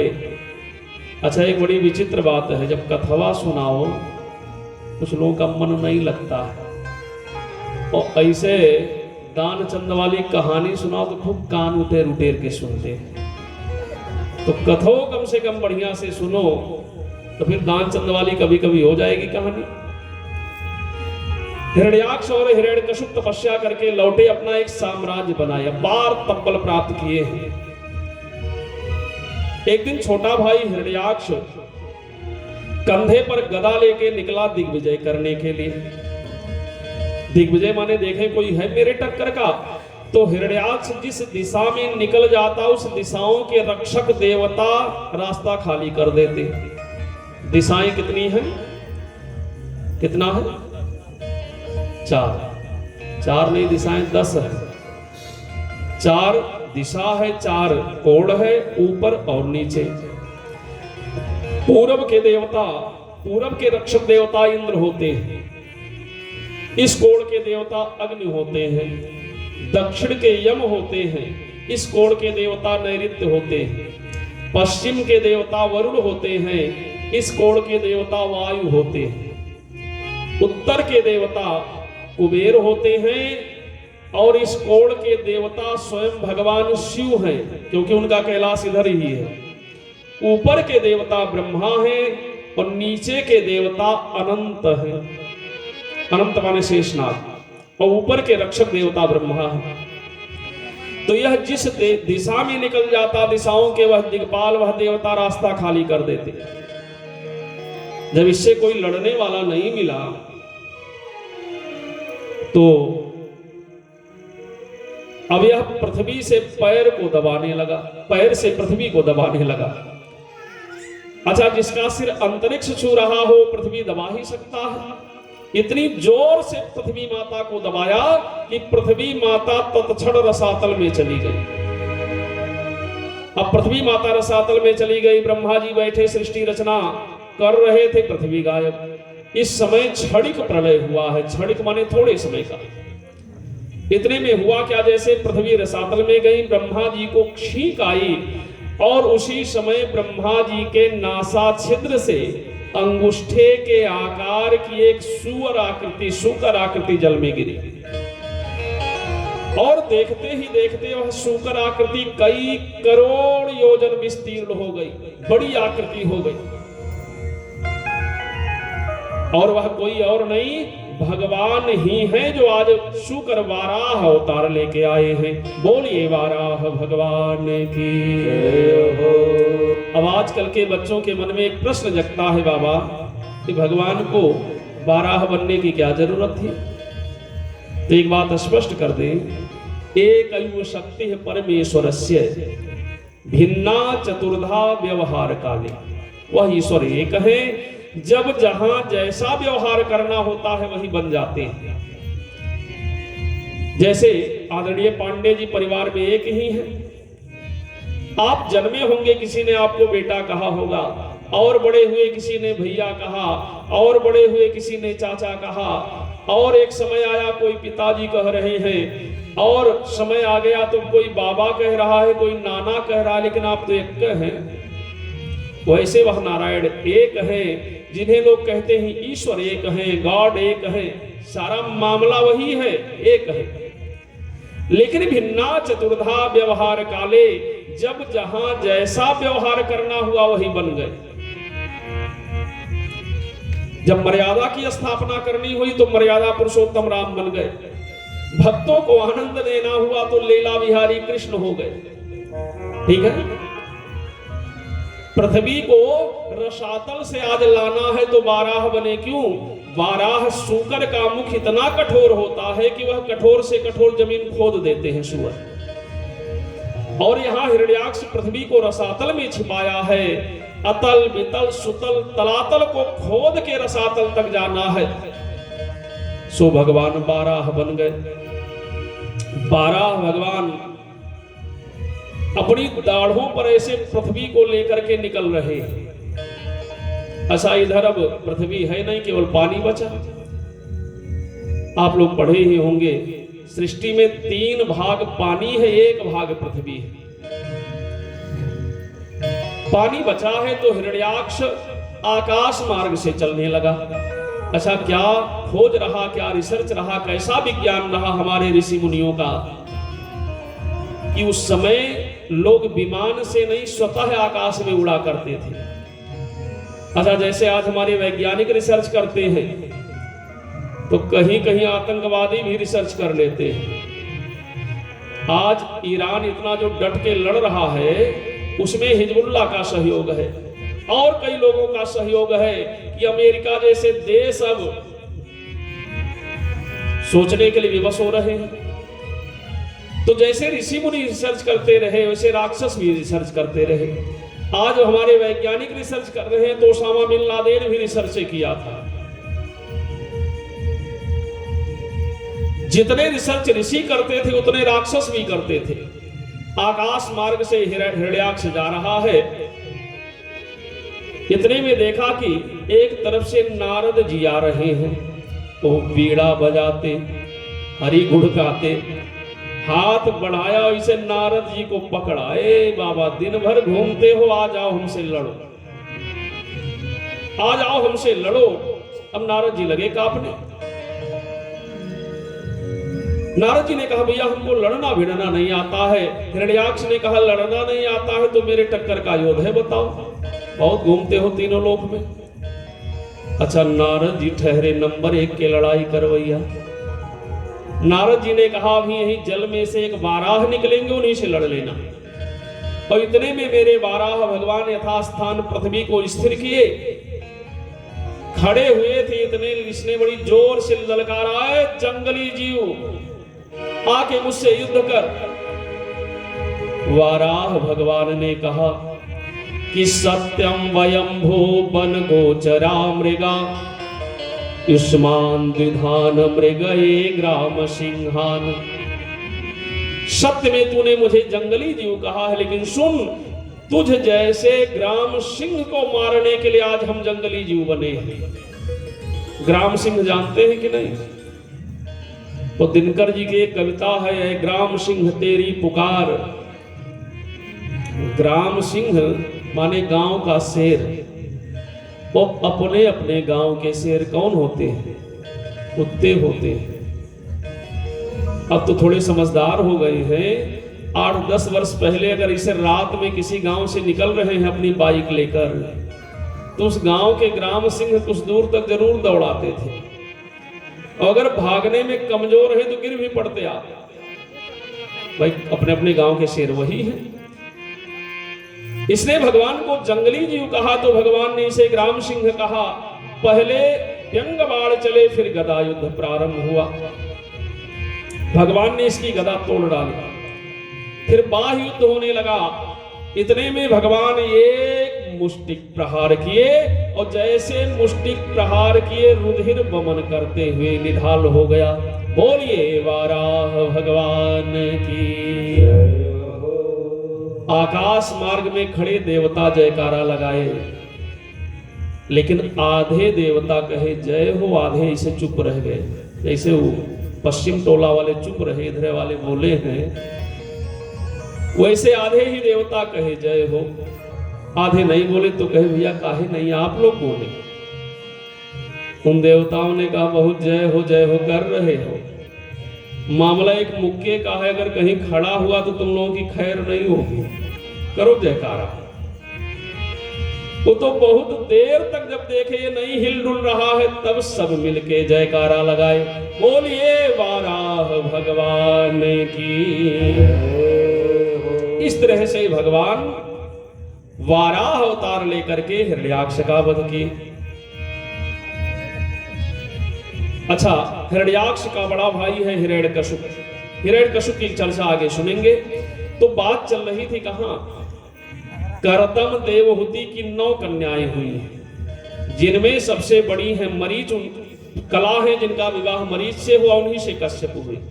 यहां कुछ लोग ऐसे भी बैठे होंगे जिनका गोत्र कश्यप होगा। आपका गोत्र क्या है? कश्यप। अब अपना तो कहने का भाव यही है कि जितने लोग हैं कोई अलग नहीं है, हम सब सनातनी एक हैं, एक ही पिता के संतान सब हैं। जैसे एक पिता 5 पुत्र हो गए वैसे बस मामला है। करदम देवहूति के यहाँ 9 कन्याएं हुई और उन्हीं 9 कन्याओं के संतान हम सभी लोग हैं। अच्छा, करदम ऋषि मन में सोचने लगे कि भगवान कहे थे पुत्र बनकर के आएंगे, और यहां तो एक एक करके 9 कन्याएं हो गई, क्या भगवान नहीं आएंगे क्या? करदम ऋषि ने आज भगवान को याद किया। भगवान की कृपा हुई, करदम देवहूति के यहाँ 10वें संतान के रूप में, पुत्र रूप में भगवान स्वयं अवतार लिए, और यह अवतार है कपिल अवतार। बोलिए कपिल भगवान की। अब हम यहीं से गणना करेंगे अवतारों की। 24 अवतार कौन कौन है? सनत कुमार जो है ये प्रथम अवतारी, ब्रह्मा जी के सर्वप्रथम मानस पुत्र। भगवान का दूसरा अवतार वाराह अवतार है। तीसरा अवतार यज्ञ जो है नारद जी भगवान के तीसरे अवतारी है। चौथा अवतार यज्ञ पुरुष का है। ये सारी कथाएं हम सुना चुके हैं अभी। भगवान के 5वें अवतारी हैं कपिल भगवान। और इस भारत में कपिल भगवान का केवल एक मंदिर है। कहां? गंगा सागर में। कलकत्ता से आगे जब गंगा सागर जाएंगे तो कपिल भगवान का मंदिर वहां मिलता है, कपिल मुनि का। और विशेष रूप से खिचड़ी चढ़ने की वहां परंपरा है। हमारे यहां से लोग माघ महीने में ही लगभग जाते हैं, कभी कभी। ठीक है, बोलिए कपिल भगवान की। देवहूति मैया। अच्छा, करदम ऋषि भगवान का पुत्र रूप में दर्शन किए, चले गए तपस्या में रत हो गए, कामना पूरी हो गई। याद रखना, तपस्या माने ऐसा नहीं कि आंख बंद करके बैठ गए। तप माने सीधा रिसर्च होता है, अनुसंधान, खोज। तपस्या में रत हो गए। देवहूति मैया मन में सोची कि ये जो मेरे पुत्र बनकर के आए हैं, ये पुत्र नहीं परमात्मा है।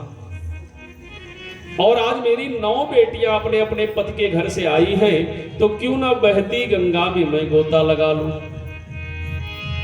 देवहूति मैया की 9 बेटियां आई हैं अपने अपने पति के घर से।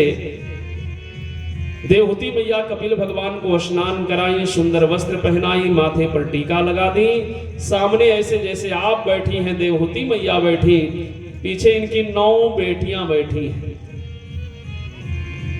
देवहूति मैया ने हाथ जोड़ के निवेदन किया कि निर्विण्डा नितराम भूमन सद इंद्रिय तर खड़ात एन संभाव्य मानेन प्रपन्नांधम तमः प्रभो। हे भगवान, ये हमारी इंद्रियां जन्म लेती हैं शरीर के साथ। इंद्रियों को जान रहे हैं ना, हमारी 5 कर्म इंद्रियां हैं और 5 ज्ञान इंद्रियां। कर्म इंद्रिय हाथ है, पैर है, पेट है, 2 उपस्थ इंद्रिय। ज्ञान इंद्रिय आंख, कान, नाक, त्वचा, जिह्वा, ये ज्ञान इंद्रिय है। अच्छा, इंद्रियां जन्म लेती हैं शरीर के साथ और बाद में वश में हो जाती हैं मन के। मन जो कहता है इंद्रियां वही करती हैं। ए भैया, मन कहेगा तभी आपका कान कथा सुनेगा। अगर कहीं मन घर चला गया ना कि पता नहीं दरवाजा खुला है कि बंद है, मन जाता है जानने के लिए ना। अगर मन घर चला गया तो कान भी घर ही जाएगा, यहां नहीं सुनेगा। आप यहां बैठे हैं, सामने भागवत भगवान विराजित हैं, गोपाल जी विराजित हैं। मन कहेगा तभी आंख दर्शन करेगा। अब मन कही अगर डुमरियागंज बाजार चला गया तो आंख भी डुमरियागंज बाजार देखेगा, भगवान को नहीं देखेगा। कहने का मतलब मन जो कहता है इंद्रियां वही करती हैं। देवहूति मैया ने कहा, हे भगवान, कहने के लिए पुत्र हैं, आप तो परमात्मा हैं। इंद्रियां स्वयं के वश में नहीं रहती हैं और सबको चलाने वाला मन अनियंत्रित रहता है। ये मन बुरे कार्यों में स्वतः लग जाता है और अच्छे कार्य में मन लगाने से भी नहीं लगता है। यहाँ के लोग बताएं थोड़ा ईमानदारी से, गांव में अगर कहीं ऑर्केस्ट्रा पार्टी आ जाए तो क्या संख्या इतनी ही रहेगी? नहीं। बुरे कार्य में मन अपने आप लगता है। यहाँ तो लोग यह देखते हैं हमारे यहाँ कोई बुलावा नहीं आया, निमंत्रण नहीं आया, तो हम कैसे जाए?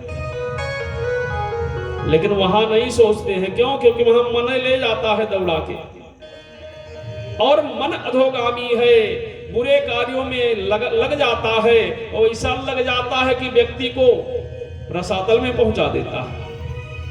देवहूति मैया ने कहा, भगवान, क्या किया जाए कि मन नियंत्रित होके आपके चरणों में, भगवान के चरणों में लग जाए? बढ़िया प्रश्न की है ना, कि मन कैसे भगवान में लगे। देवहूति मैया के प्रश्न को सुन के कपिल भगवान ने कहा, मैया, इसके लिए बड़ा सरल साधन है। बोली, क्या? इसके लिए बड़ा सरल साधन है।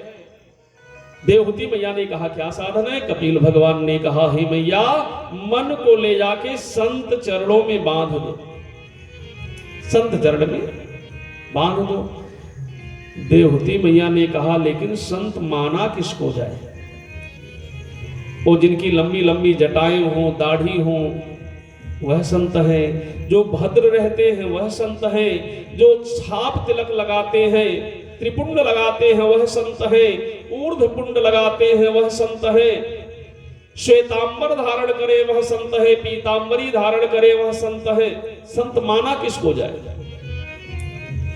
अच्छा देखिए, हमारे यहाँ दो दिव्य ग्रंथ हैं, श्री रामचरितमानस और श्रीमद् भागवत। इन दोनों ग्रंथों में संत को न पहचानने से बड़ी गलती हुई। श्री रामचरितमानस में एक नकली महात्मा को असली मान लिया गया। माना किसने? राजा प्रताप भानु ने। कैसे माने? थोड़ी सी कथा जान ले में, हो सकता है बहुत रामलीला यहां हुई है, लोग जान रहे हो। एक हुए राजा प्रताप भानु, कहां के राजा है? कैकेय देश के। इनके पिता का नाम है सत्यकेतु। प्रताप भानु बड़े ही प्रतापी राजा थे। पड़ोसी राजा से युद्ध हुआ, युद्ध में वह राज्य जीत लिए। वो राजा गया जंगल में रहने लगा। भाई राज्य छिन गया, कहां जाए? जंगल में रहने लगा कुटी बना के। अब बड़ी बड़ी दाढ़ी हो गई, बाल हो गया, जटाएं हो गई। एक दिन राजा प्रताप भानु गए जंगल में मृगया करने, शिकार खेलने। सैनिक रास्ता भटक गए, ये अकेले पड़ गए। रात्रि होने लगी, बरसात होने लगा। इतने में इन्होंने एक कुटिया देखी, झोपड़ी देखा। कुटिया के पास जाके घोड़े से उतरे। सोचे हो सकता है कुटिया में आश्रय मिल जाए रहने के लिए। रात्रि हो रही है, बरसात हो रहा है। जैसे कुटिया के द्वार पर खड़े हुए, अंदर से आवाज आई, आओ आओ आओ राजा प्रताप भानु, आपका स्वागत है। प्रताप भानु ने सोचा, यह राज्य भी हमारा नहीं है, हम दूसरे राज्य में आ गए हैं। ये महात्मा कैसे हमको पहचान गए? इतने में अंदर से आवाज आई, अरे राजा प्रताप भानु, ज्यादा विचार मत करो, हम तुम्हें ही नहीं तुम्हारे पूरे खानदान को जानते हैं। तो जानेगा क्यों नहीं? वही रजवय है जो जाके वहां रह रहा। जब इतना लात खाया है तो जरूर जानेगा। उसने कहा, आपके पिता का नाम सत्यकेतु है, आपके भाई का नाम अरिमर्दन है, तुम कैकेय नरेश के पुत्र हो। जैसे जो दो चार बातें बताया उसने, राजा प्रताप भानु बिल्कुल एकदम सरेंडर कर गए, शरणागत। अरे महाराज, आप तो अंतर्यामी। ऐसे आजकल भी कुछ लोग ऐसे प्रकट हो रहे हैं, मन की बात जानने वाले बाबा। लेकिन याद रखें, इसमें 99.99 लोगों का ट्रिक रहता है। पॉइंट एक सही भी हो सकते हैं, ठीक है? राजा प्रताप भान ने कहा, गुरुदेव आप तो मेरे पूरे खानदान को जान रहे हैं, आपका परिचय, आपका नाम क्या है गुरुदेव? उसने कहा, मेरा नाम मत पूछो, जब से यह सृष्टि प्रारंभ हुई तभी हम जन्मे और तब से लेकर आज तक मरे ही नहीं। अमृत लोक में आके कोई कहे हम मरे ही नहीं तो सबसे बड़ा झूठा वही है। और इसने कम नहीं बताया है, कहा जब से सृष्टि प्रारंभ हुई, कब से? 1 अरब 95 करोड़ 58 लाख 85,126 वर्ष पहले ही जन्मा, तब से मरे नहीं, तब से मेरी मृत्यु ही नहीं हुई। इस नाते लोग मुझे एक तन कहकर बुलाते हैं, एक तन मेरा नाम है। ऐसा एक बात जाने भैया, नकली महात्मा और उल्टा स्त्री, दुष्ट स्त्री, ये दोनों अपने उम्र को छिपाते हैं। नकली महात्मा अपना उम्र अधिक बताते हैं और उल्टा स्त्री अपना उम्र कम बताती है। नकली महात्मा के पास जाएंगे, बाबा आपका उम्र कितना होगा? उम्र रहेगा 60 साल। तो कहेंगे बाबू बहुत याद नहीं है लेकिन लग रहा है 90 में 1-2 वर्ष कम है। अब आप कहेंगे देखो बाबा का ललाट एकदम चमक रहा है, 90 साल का उम्र। तो नकली महात्मा अपना उम्र गलत बताते हैं, अधिक बताते हैं, और दुष्टा स्त्री अपना उम्र इसने इतना गलत बता दिया कि कहा जब से सृष्टि प्रारंभ हुई तब से हम मरे नहीं। अमृत लोक में आके कोई कहे हम मरे ही नहीं तो कितना बड़ा झूठा है, सोचो। प्रताप भान ये सुनते ही बिल्कुल और शरणागत हो गए, इतनी लंबी उम्र। गुरुदेव मेरी कुछ इच्छा है। उसने कहा तुम्हारी इच्छा जान रहे, तुम चक्रवर्ती राजा बनना चाह रहे हो। काहे नहीं जानेगा, उसका राज छीन लिए। तुम चक्रवर्ती सम्राट बनना। हाँ हाँ गुरुजी, बस आप तो मन की बात जानते हैं। ध्यान देना भैया, ऐसे ट्रिक चलता है। अच्छा गुरुजी हम कैसे बनेंगे? उसने कहा देखो इसका उपाय है मेरे पास, तुम चक्रवर्ती सम्राट बन जाओगे। बोले कैसे? उसने कहा मेरा एक मित्र ही रहता है जंगल में, वो जाके आपके यहाँ भोजन बनाए, आप ब्राह्मणों का निमंत्रण लो, ब्राह्मण उसका बनाया भोजन कर लेंगे तो ऐसा आशीर्वाद दे देंगे कि तुम चक्रवर्ती सम्राट बन जाओगे। प्रताप भानु ने कहा गुरुजी तो उपाय करवा देते तो बड़ा बढ़िया रहता। अच्छा इसका कोई मित्र नहीं, एक दानव ही जंगल में रहता है, उसका नाम है कालकेतु।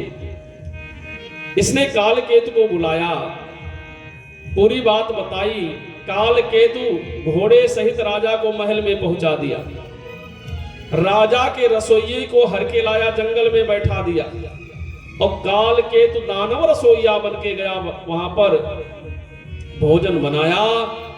ब्राह्मण भोजन करने बैठे, इतने में जैसे ग्रास उठाने चले इतने में आकाशवाणी हुई, भई रसोई भूसुर मासु। अरे ब्राह्मण ये जो भोजन करने जा रहे हो, इस भोजन में ब्राह्मणों का मांस डाला गया है।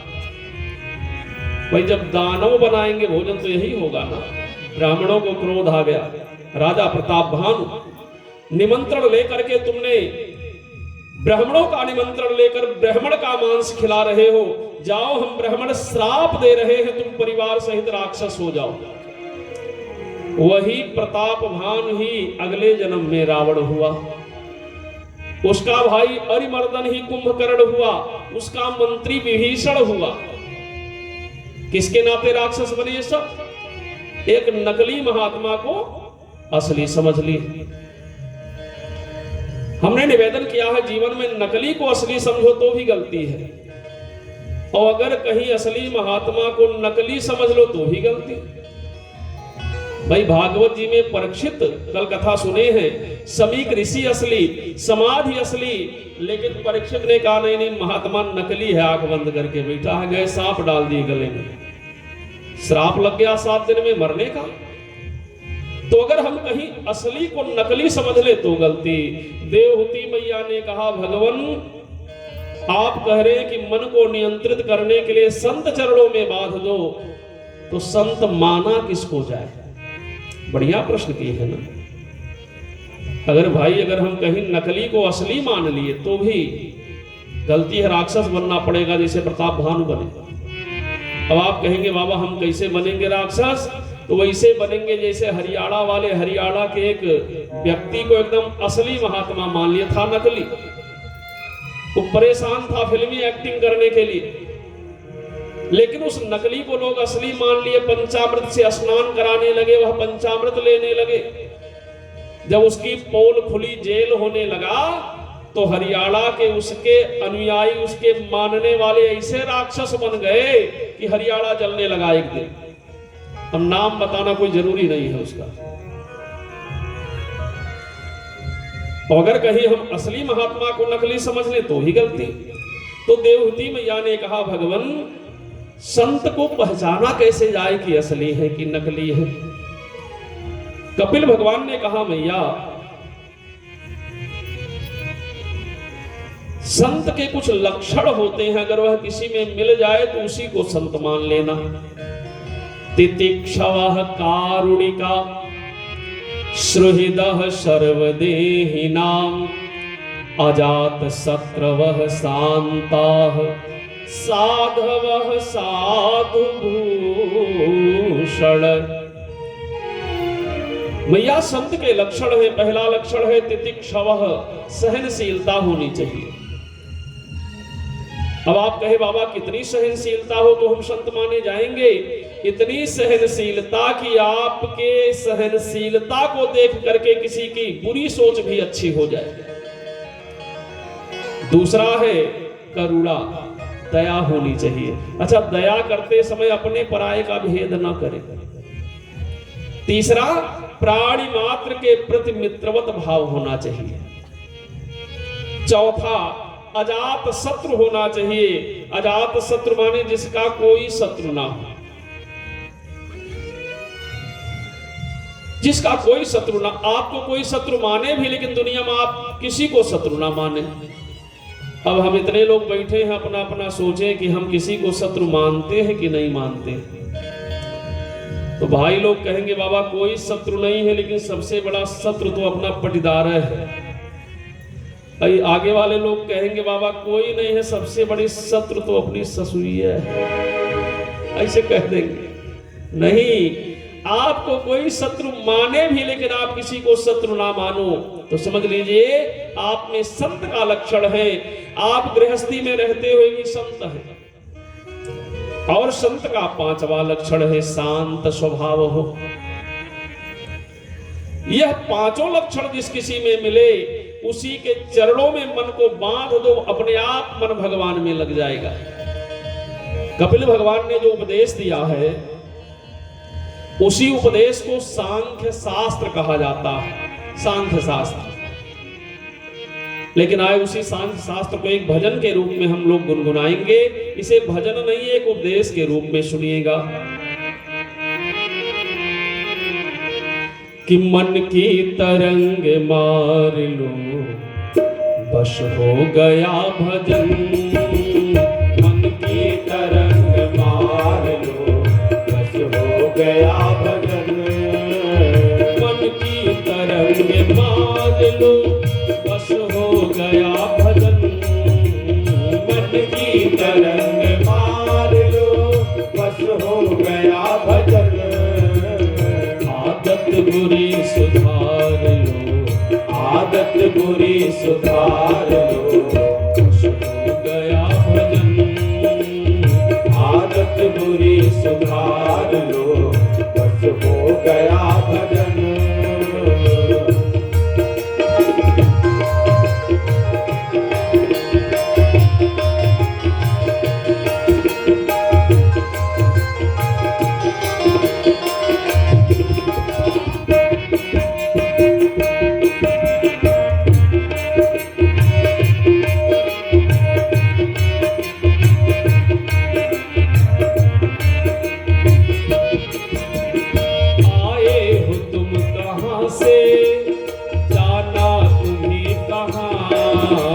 आए हो तुम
सुनकर करो क्षमा। कोई तुम्हें बुरा कहे सुनकर करो क्षमा। कोई तुम्हें बुरा कहे सुनकर करो क्षमा। कोई तुम्हें बुरा कहे सुनकर करो क्षमा। वाणी के स्वर सुधार लो, वाणी के स्वर सुधार लो, हो गया भजन। वाणी के स्वर सुधार लो, वश हो गया भजन।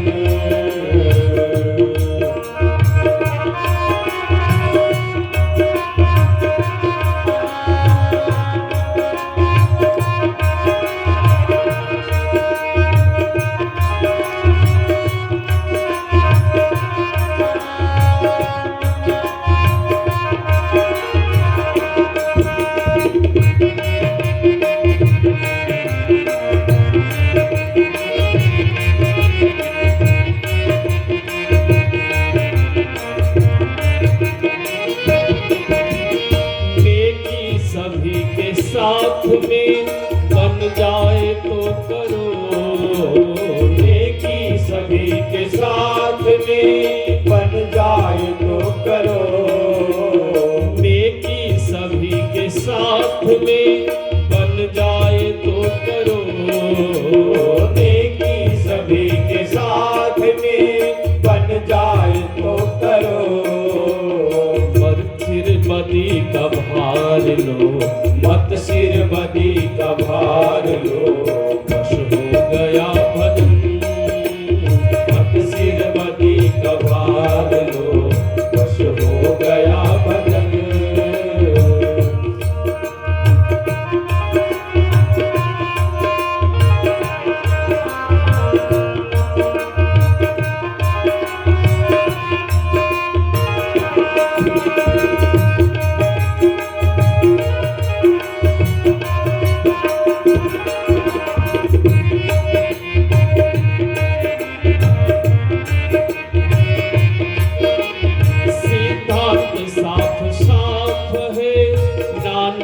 कबीर का सिद्धांत साफ साफ है, नानक कबीर का सिद्धांत साफ साफ है, नानक कबीर का सिद्धांत साफ साफ है, नानक कबीर का। निज हंस रूप निहार लो, निज हंस रूप निहार लो। हंस रूप निहारने का भाव क्या है? हंस के सामने दूध में पानी मिला के रख दिया जाए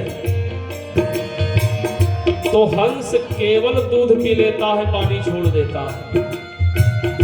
नीर क्षीर विवरण का विवेक केवल हंस में होता है।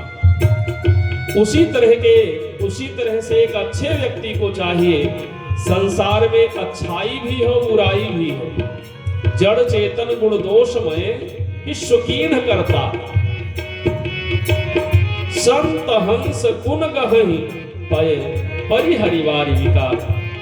उन विधाता ने दुनिया को ही गुण दोषमयी बनाया। कैसे गुण दोषमयी बनाए? गोस्वामी जी ने लिखा है, काशी मग सुरसरी क्रमनाशा मरु मारव महिदेव गवाशा। सरग नरक अनुराग विरागा निगमागम गुण दोष विभागा। उन्हीं विधाता ने काशी जैसा स्थान बनाया जहां मरने वाले की मुक्ति हो जाए। वही मगहर ही बनाए हैं। मगहर एक अवधारणा कभी रही है कि मगहर में मरने वाले की मुक्ति नहीं होती। हालांकि उसी अवधारणा का खंडन करने के लिए कबीरदास जी काशी से आके मगहर में मरे। क्यों कि जो कबीरा काशी मरे राम ही कौन नहीं हो रहा। हम मगहर में मर के मुक्ति को प्राप्त करेंगे। अच्छा, बनाने वाले भगवान ही है, चाहे काशी बनाए चाहे मगहर बनाए, वही भगवान। वेद पाठी ब्राह्मण बनाए वही कसाई भी बनाए, वही भगवान मरुस्थल बनाए वही उपजाऊ जमीन बनाए, वही स्वर्ग बनाए वही नरक बनाए। अब आपसे कहा जाए कि आप चुनेंगे क्या, तो कहेंगे नहीं नहीं बाबा हम स्वर्ग जाएंगे। तो जैसे अच्छा चुन लिए वैसे संसार में हर व्यक्ति में अच्छाई भी हो बुराई भी। आपको चाहिए कि किसी की अच्छाई ग्रहण करे, बुराई पर बहुत ध्यान ना दे। इसी नाते कवि कह रहा है, सिद्धांत साफ साफ है नानक कबीर का। सिद्धांत साफ साफ है नानक कबीर का। निज हंस रूप निहार लो, निज हंस रूप निहार लो, वश हो गया भजन। निज हंस रूप निहार लो, वश हो गया भजन। मन की तरंग मार लो, वश हो गया भजन। मन की तरंग मार लो,